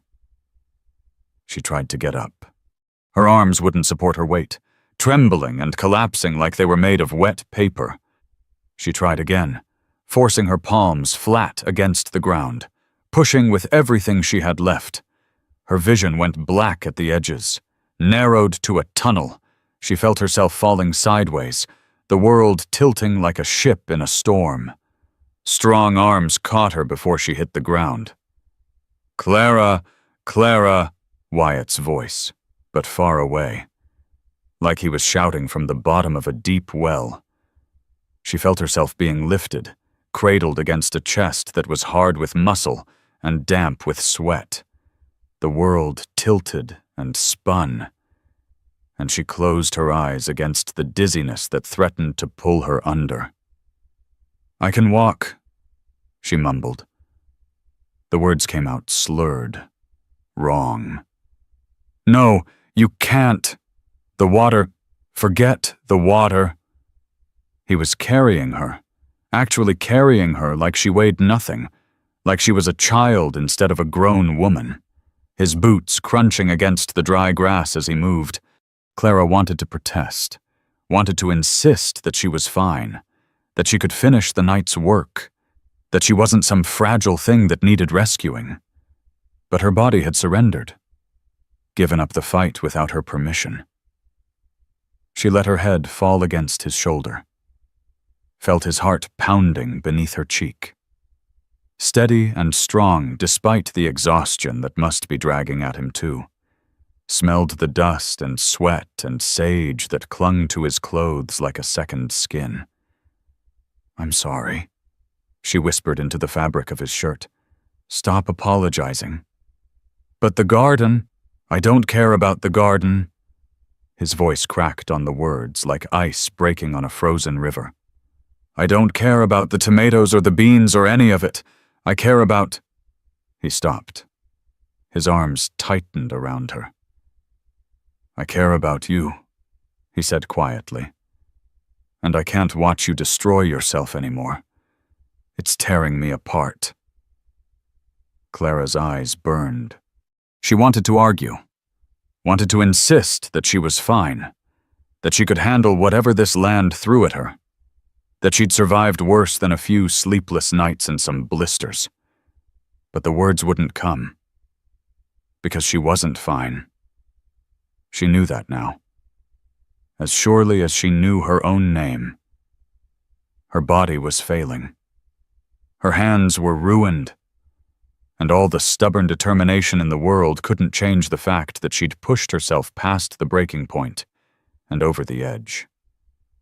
"I don't know how to stop," she admitted. Her voice came out thin, barely audible even to her own ears. "I don't know how to quit fighting. It's all I've ever known how to do." Wyatt's pace slowed. She felt him look down at her, though she couldn't bring herself to meet his eyes. "You don't have to stop fighting," he said, his voice rough as gravel. "You just have to let someone fight alongside you." They reached the farmhouse. Wyatt carried her up the porch steps, through the kitchen that still smelled faintly of coffee and bacon grease, and laid her down on the narrow bed in the back room. Clara's muscles screamed in relief as she sank into the thin mattress. "Sleep," Wyatt said. "I'll finish the last trip alone. You can't carry all those buckets by yourself. It'll break your back. Watch me." He turned toward the door. Clara reached out, her bandaged hand catching his wrist before she could think better of it. "Wyatt?" He stopped. Didn't turn. "Stay," she said. The word came out before she could stop it, dragged from somewhere deep inside her. "Please, just stay with me." Silence, the kind that stretched and pulled, filling up all the empty spaces in the room. Then Wyatt turned back. He looked at her, really looked. His eyes moving over her face, her bandaged hands, her exhausted body that had nothing left to give, and something in his expression shifted like clouds moving across the moon. He sat down on the edge of the bed. "Okay," he said quietly. "I'll stay." Clara closed her eyes. She felt his weight beside her, felt the warmth of his body close to hers. Her hand was still on his wrist, her fingers resting against his pulse point, and she could feel his heart beating fast. Faster than it should have been. "I'm not going to leave," she murmured. The words felt important, essential, something she needed him to understand before she let the darkness take her. "Whatever happens, whatever you're hiding in that barn, I'm not going to leave." Wyatt's hand moved. His fingers found hers, rough calluses brushing against the edge of her bandages. He held on gently, careful not to hurt her damaged hands, and his grip was warm and steady as a lantern in a storm. "I know," he said. His voice was rough, broken at the edges like bread torn by hand. "That's what terrifies me more than anything." Clara's eyes opened. She looked up at him, at the moonlight filtering through the window and catching the planes of his face, at the fear and hope and something deeper warring in his expression. "Why?" she asked. "Why does it terrify you?" Wyatt was quiet for a long moment. His thumb traced circles on the back of her hand, a gentle rhythm that seemed almost unconscious. "Because Ellen stayed, too," he said finally. "She stayed, and she fought, and she worked herself to the bone, trying to make this place into something worth having. And then one day, she got sick. And I couldn't—" His voice broke. He looked away, toward the window, toward the darkness outside. "I couldn't save her. he finished. Couldn't do anything but watch her die in this very room, in this very bed. And afterward I swore I'd never— He stopped, swallowed hard. I swore I'd never let myself care that much about anyone again. Clara's chest ached like something inside had cracked open. She understood now. The wall he'd built, the distance he kept, the way he'd expected her to leave it wasn't coldness. It wasn't indifference. It was armor, protection against the kind of loss that could destroy a man. I'm not Ellen, she said softly. I know. And I'm not the others, the ones who left you behind. I know that too. She pushed herself up on one elbow, ignoring the screaming protest of her exhausted muscles. Wyatt was still looking away, his jaw tight, his shoulders rigid as fence posts. Look at me, she said. He didn't move. Wyatt, look at me. Slowly, reluctantly, like a man being pulled against his will. He turned. His eyes met hers, and Clara saw everything laid bare: the fear, the grief, the desperate hope he'd been fighting against for months, like a man fighting a flood. I'm not going anywhere, she said. Not tonight, not tomorrow, not ever. Do you understand? His hand tightened on hers. His throat worked. Promise me, he said. The words came out rough, scraped raw. I need to hear you promise. I promise. He stared at her for a long moment. Then, slowly, he lowered his forehead to rest against hers. His breath was warm on her face. His eyes closed. Okay, he whispered. Okay. They stayed like that, foreheads touching, hands clasped, breathing the same air, until Clara's exhaustion finally pulled her under. She felt herself drifting, felt Wyatt's grip on her hand steady and sure, felt something settle into place in her chest, like a key turning in a lock. The last thing she heard before sleep took her was his voice. So quiet, she might have imagined it. I care about you too, he said. More than I should, more than I ever meant to. Clara smiled in the darkness and slept when she woke. The sun was high and Wyatt was gone. The space beside her on the bed was cold, and for one terrible moment, she thought. But no, she could hear him outside, hear the sound of buckets clanking and water splashing on dry earth. He hadn't left. He'd just gone back to work. Same as always. Clara sat up slowly, testing her body. Everything ached. Her hands throbbed, but she was alive, and the garden was alive, and Wyatt was still here. She stood and walked to the window. He was in the garden, pouring water over the tomato plants with careful, measured movements. His shirt was soaked with sweat, his back bent with exhaustion, but he kept going, plant by plant, row by row. Clara watched him for a long moment. Then she went to find fresh bandages for her hands. They had more water to haul. The clouds came on a Tuesday.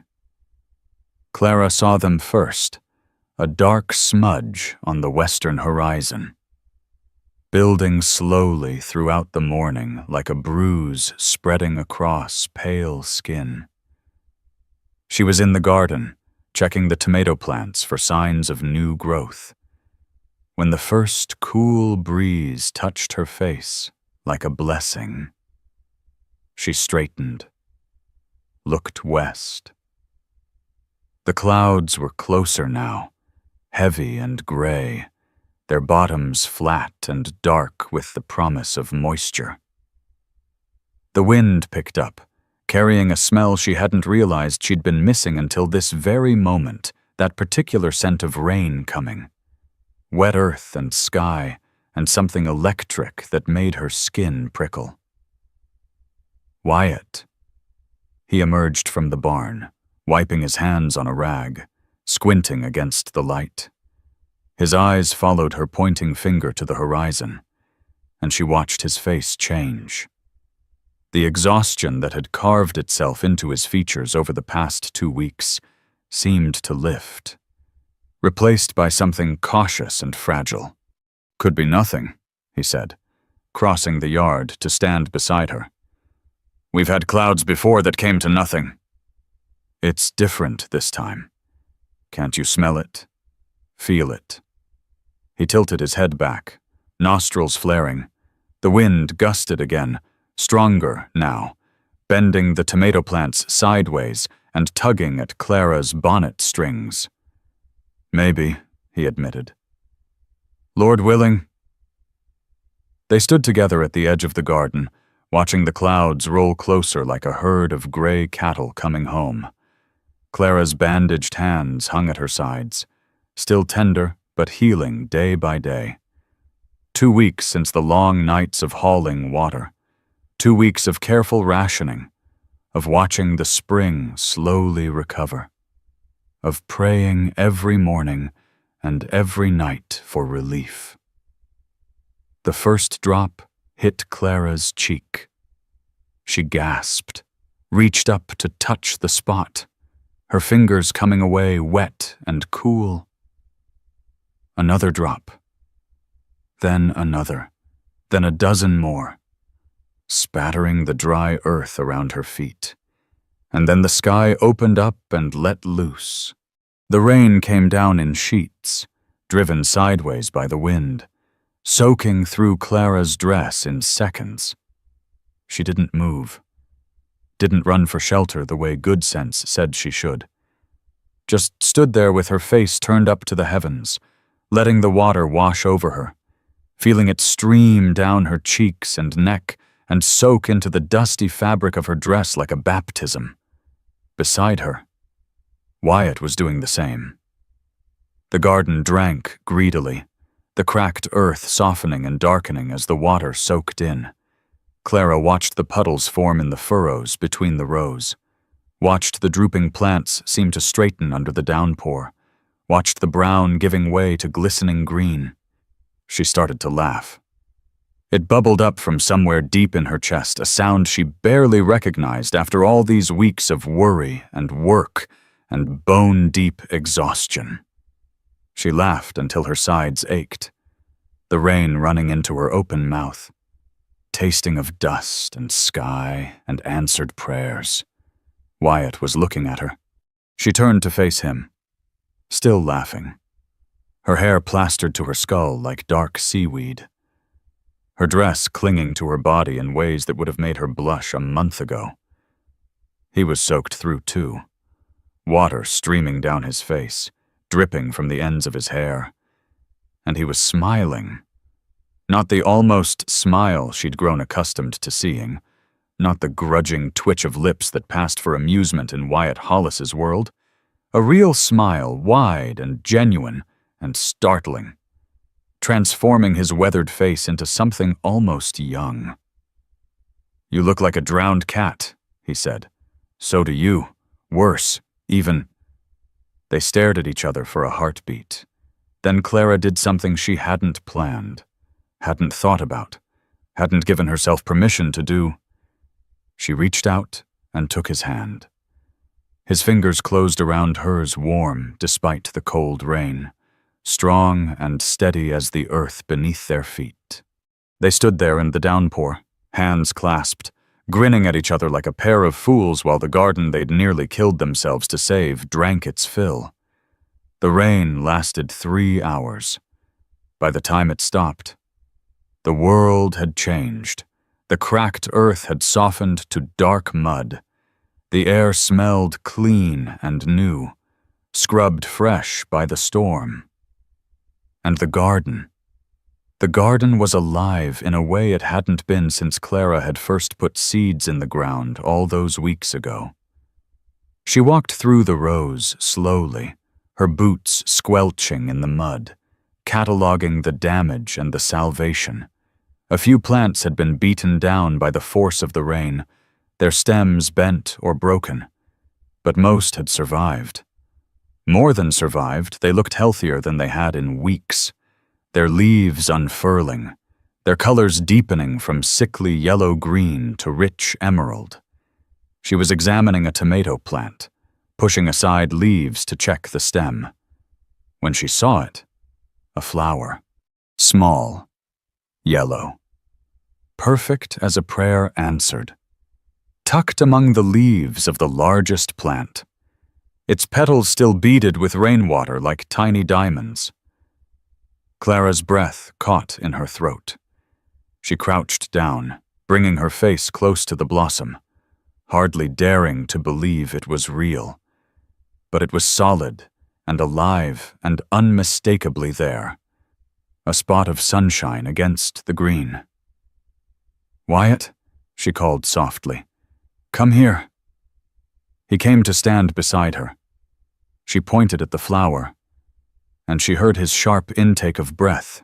"Well, I'll be," he said quietly. "First one of the season.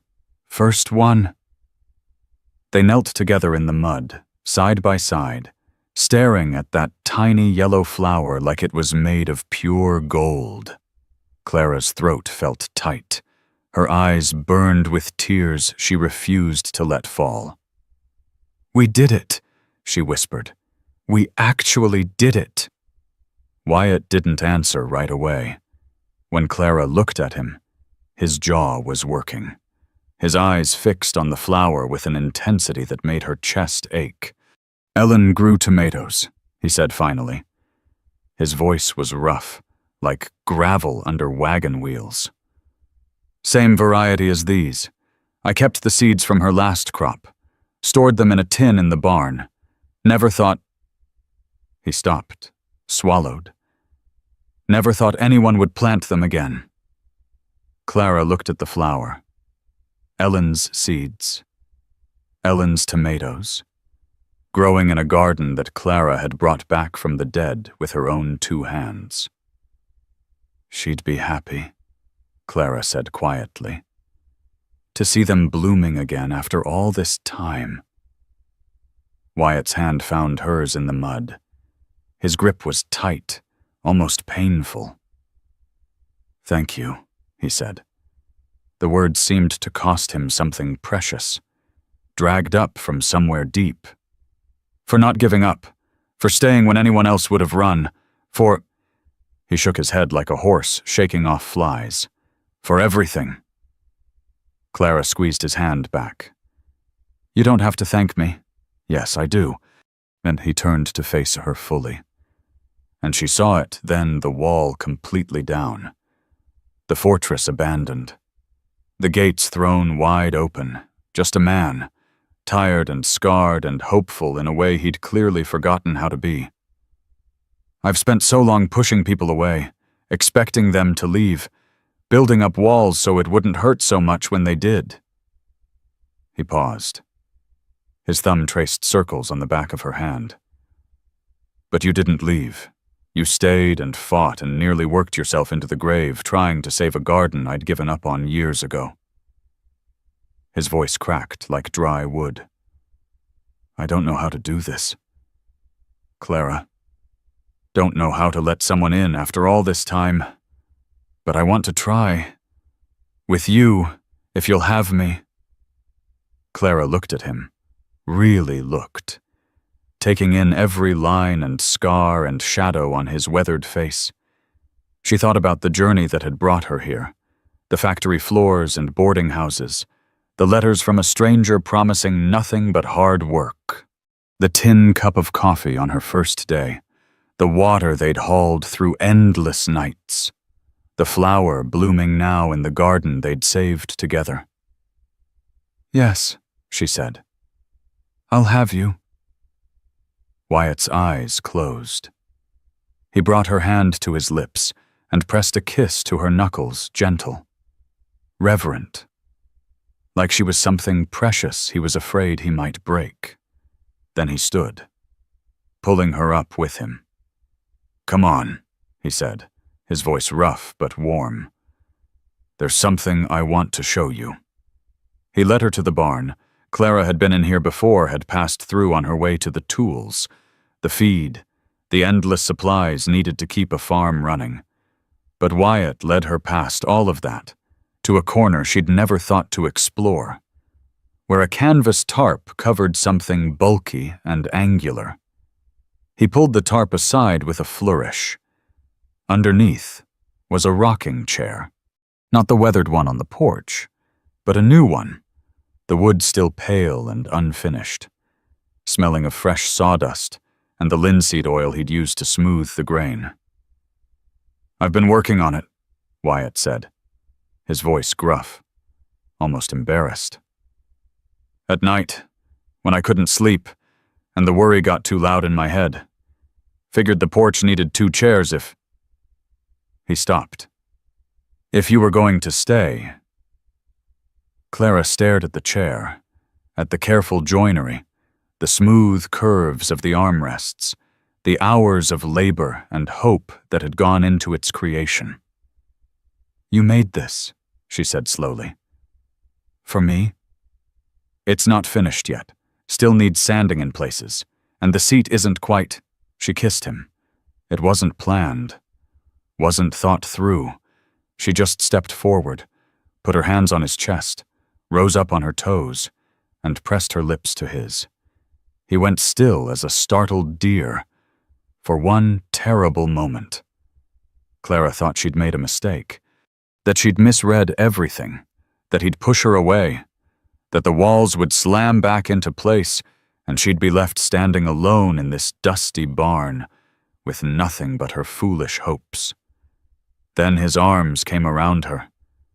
He pulled her close, one hand spreading across her back, the other cupping the base of her skull like she was something precious he'd been waiting his whole life to hold.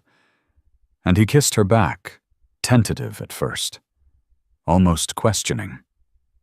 Then deeper, more certain, like a man remembering something he'd thought he'd lost forever. When they finally broke apart, they were both breathing hard. "I've wanted to do that," Wyatt said, his voice rough as sandpaper. "Since the day you found the water under that old oak tree," Clara laughed, a sound that came from somewhere deep in her chest. "Why didn't you—" "Scared," he said it simply, without shame or excuse.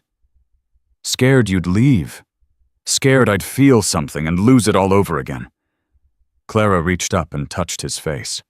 His skin was rough with stubble, warm beneath her palm. "I'm not going anywhere," she said.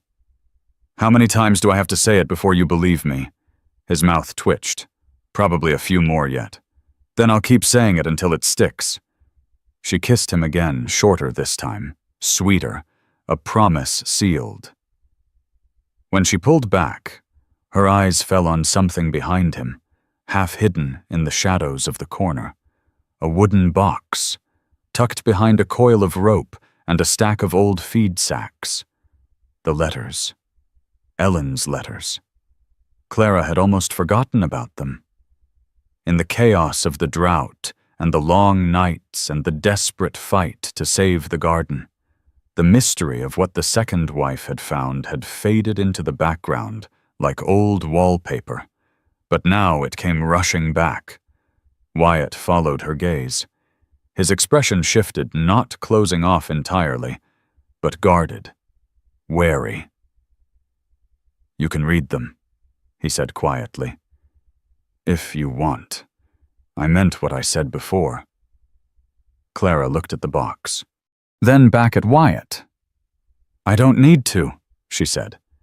His eyebrows rose like startled birds. "You don't—" "No." She shook her head slowly. "Whatever's in there, it's your past, your grief. I don't need to go digging through it to understand who you are now. The man who made me coffee on my first day here, who hauled water through 3 nights without sleep, who built a rocking chair because he wanted me to stay. She touched his chest, feeling his heart beating strong beneath her palm.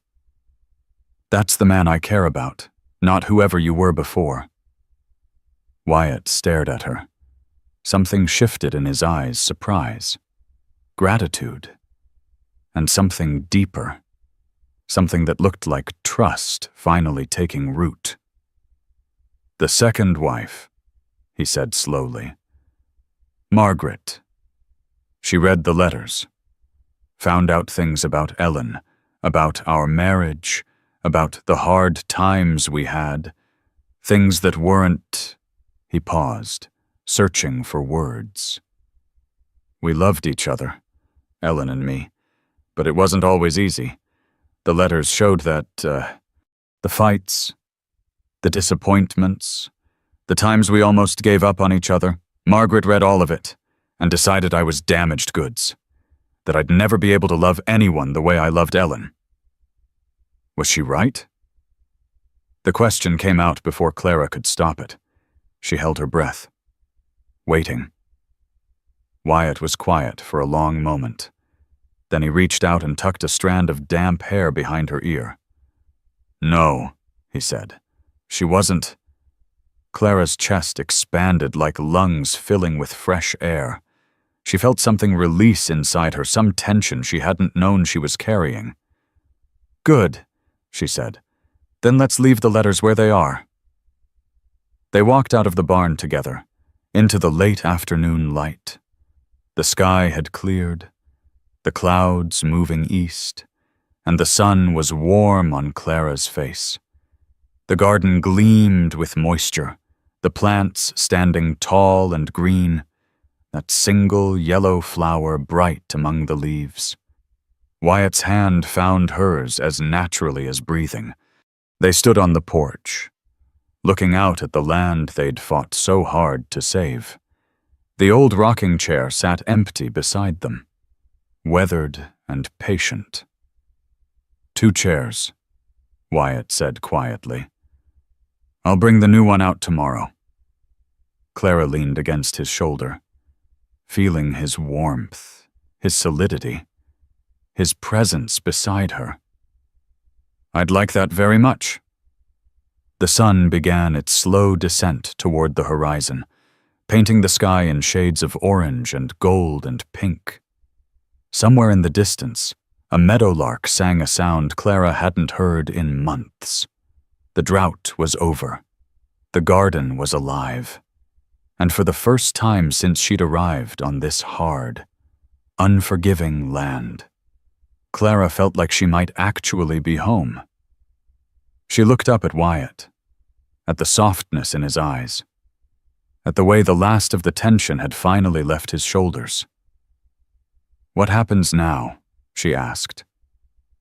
He was quiet for a moment, considering. Then he smiled that real smile, the one she'd first seen in the rain. Now, he said, we wait for the tomatoes to ripen. Clara laughed and squeezed his hand. But as she watched the sun sink lower, painting the clouds in shades of fire, a small question nagged at the back of her mind like a splinter under the skin. Mrs. Brennan had said the second wife left the morning after she found the letters, fled without explanation, without goodbye, like she'd seen a ghost.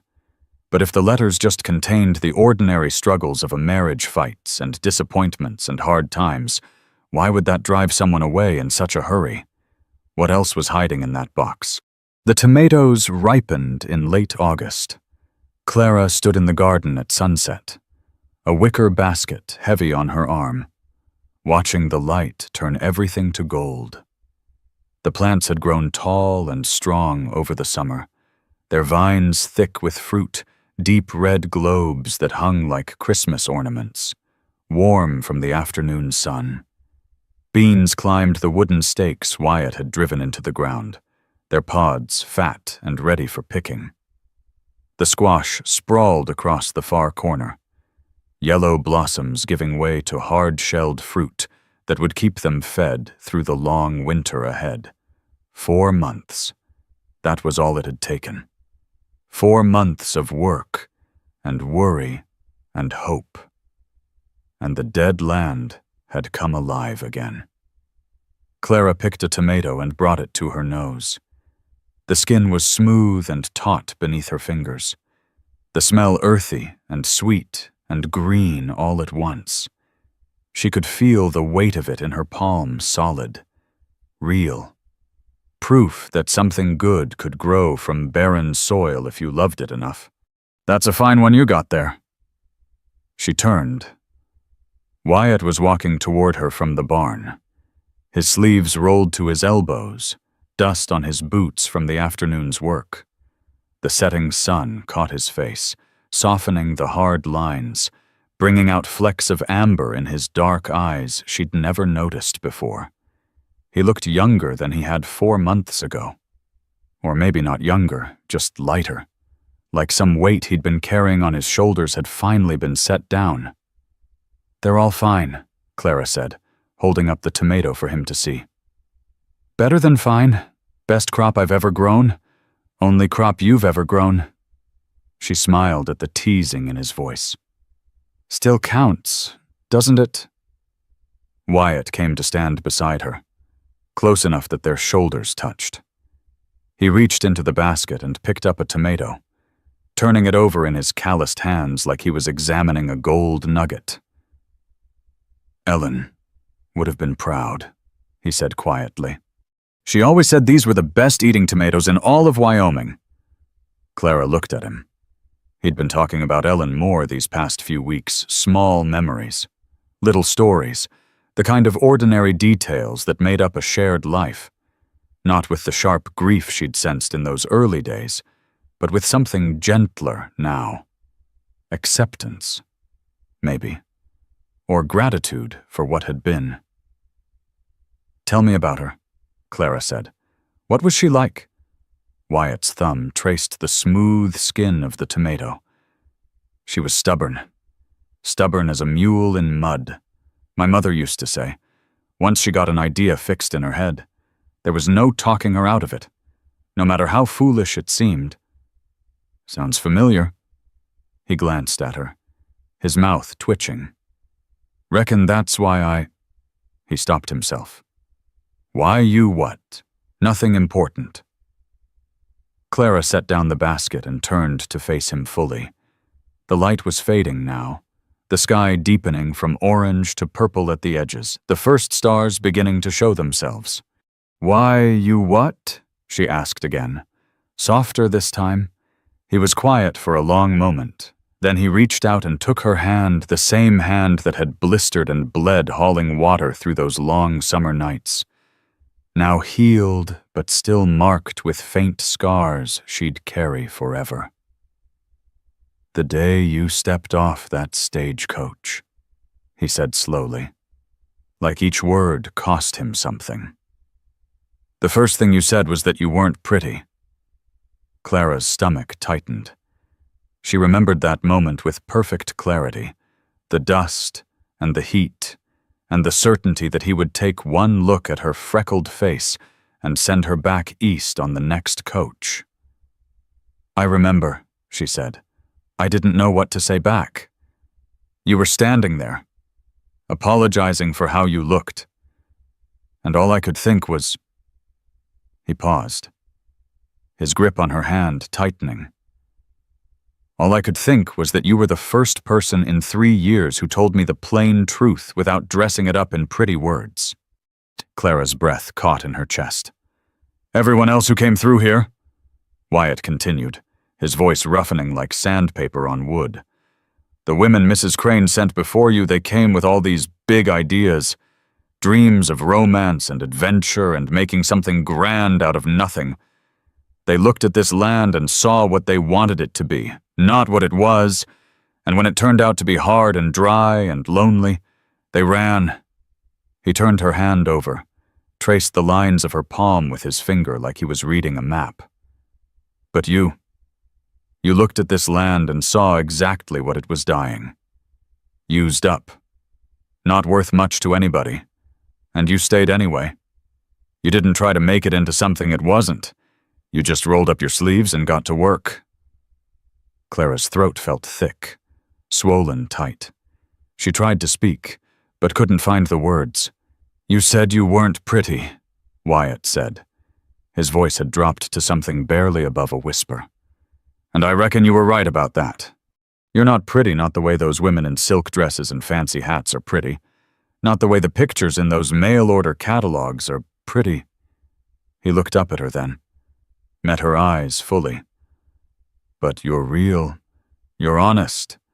You're the kind of woman who digs for water with her bare hands and hauls buckets through the night and plants seeds in dead soil because you believe something good can grow there. His free hand came up to cup her face. His thumb traced the constellation of freckles scattered across her cheekbone.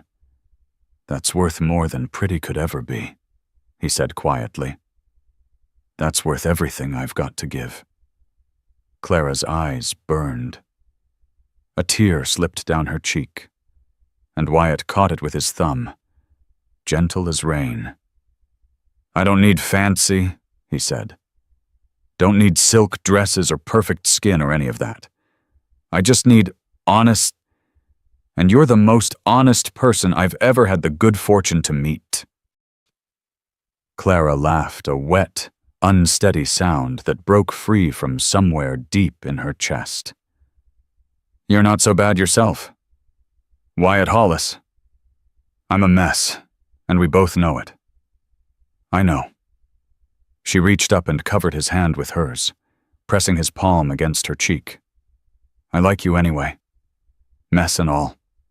His face softened. He leaned down and pressed his forehead to hers.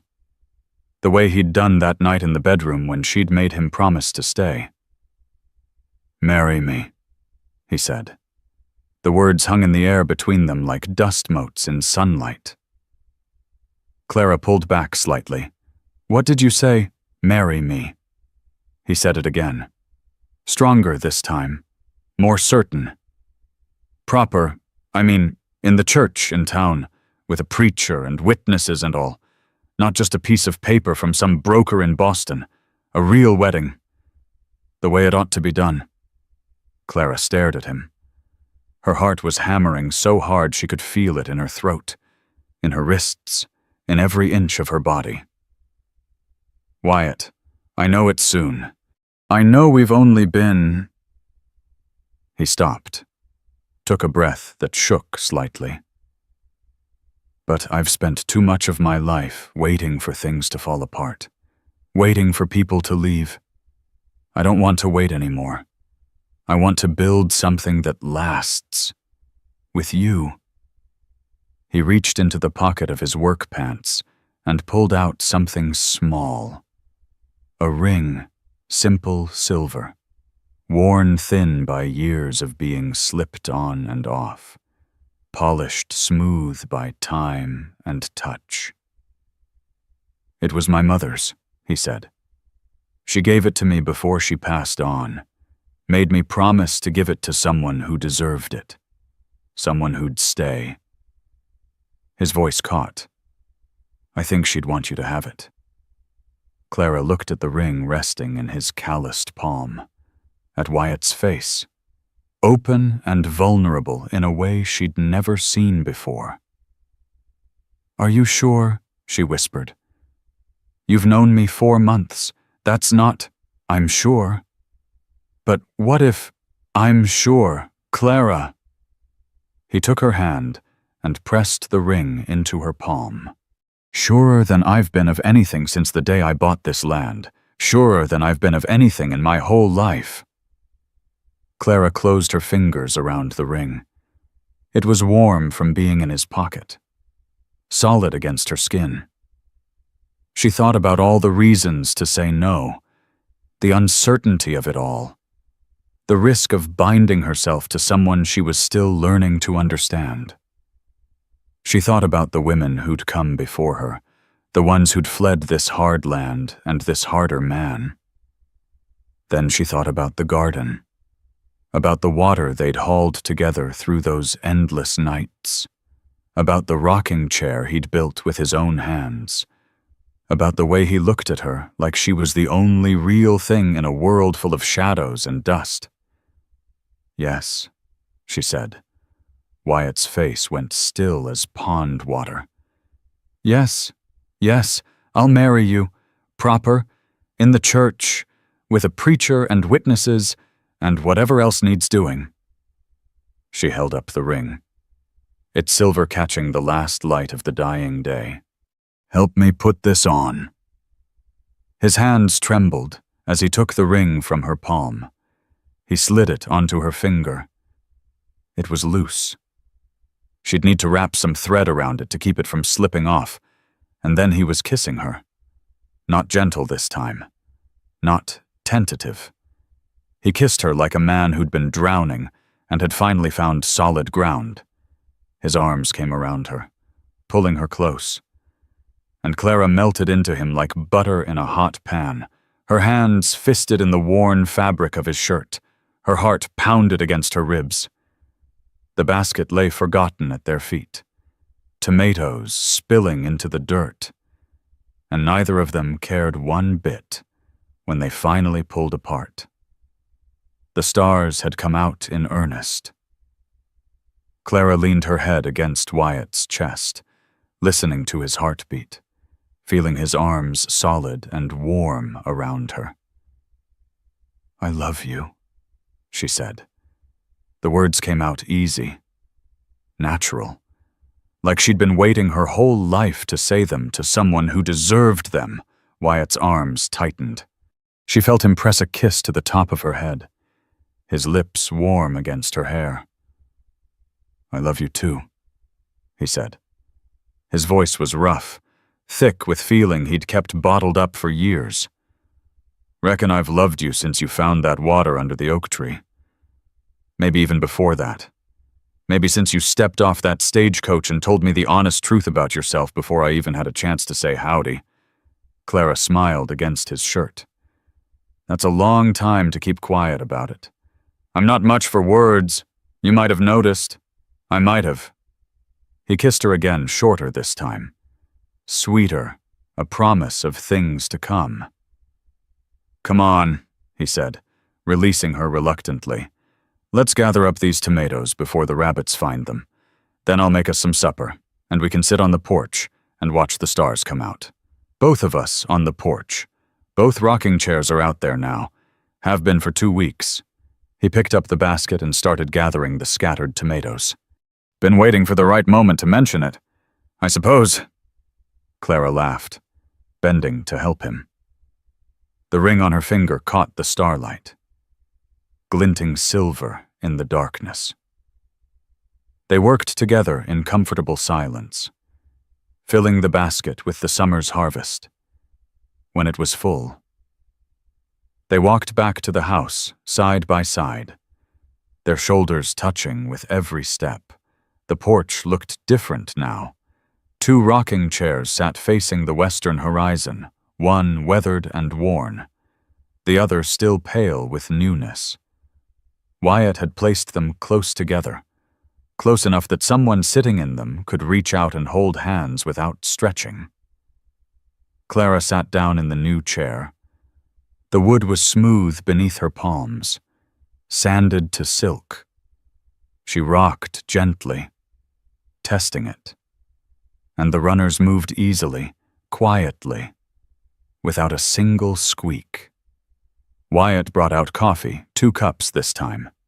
One of them the same battered tin cup he'd handed her on her very first day in Bitter Creek. He settled into the old chair beside her and handed her the tin cup, keeping the newer one for himself. "You kept it," Clara said, turning the cup in her hands. The chip on the rim, the rust stain creeping up the side.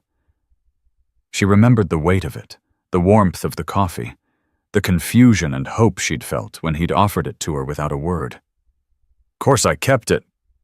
Wyatt took a sip of his coffee, his eyes on the horizon where the last light was fading to purple.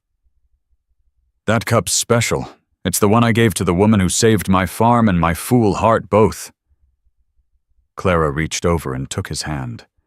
Their fingers intertwined. Rough calluses meeting rough calluses. Working hands that knew the weight of buckets and the bite of shovel handles and the slow miracle of seeds pushing through soil. "I came here thinking I wasn't enough," she said quietly. "Not pretty enough. Not polished enough, not worthy of much of anything. But you," she squeezed his hand, "you made me feel like exactly enough. Like who I am is exactly who I was supposed to be all along." Wyatt turned to look at her, his face soft in the starlight. "That's because it is," he said simply. "It always was."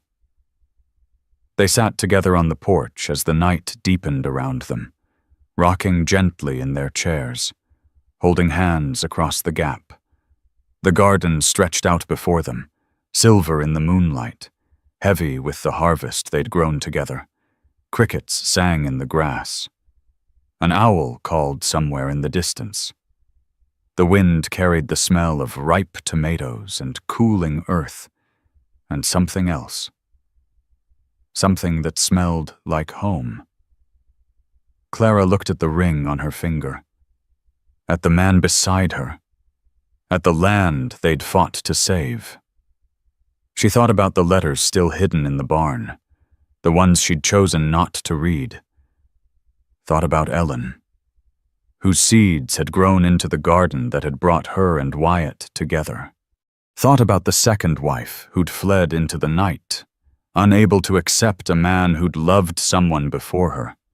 She understood now what had really driven that woman away. It wasn't the letters themselves. It wasn't the proof of arguments or disappointments or hard times. It was fear.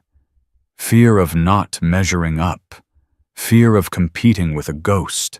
Fear of loving someone who might never love her back the same way. Clara wasn't afraid anymore.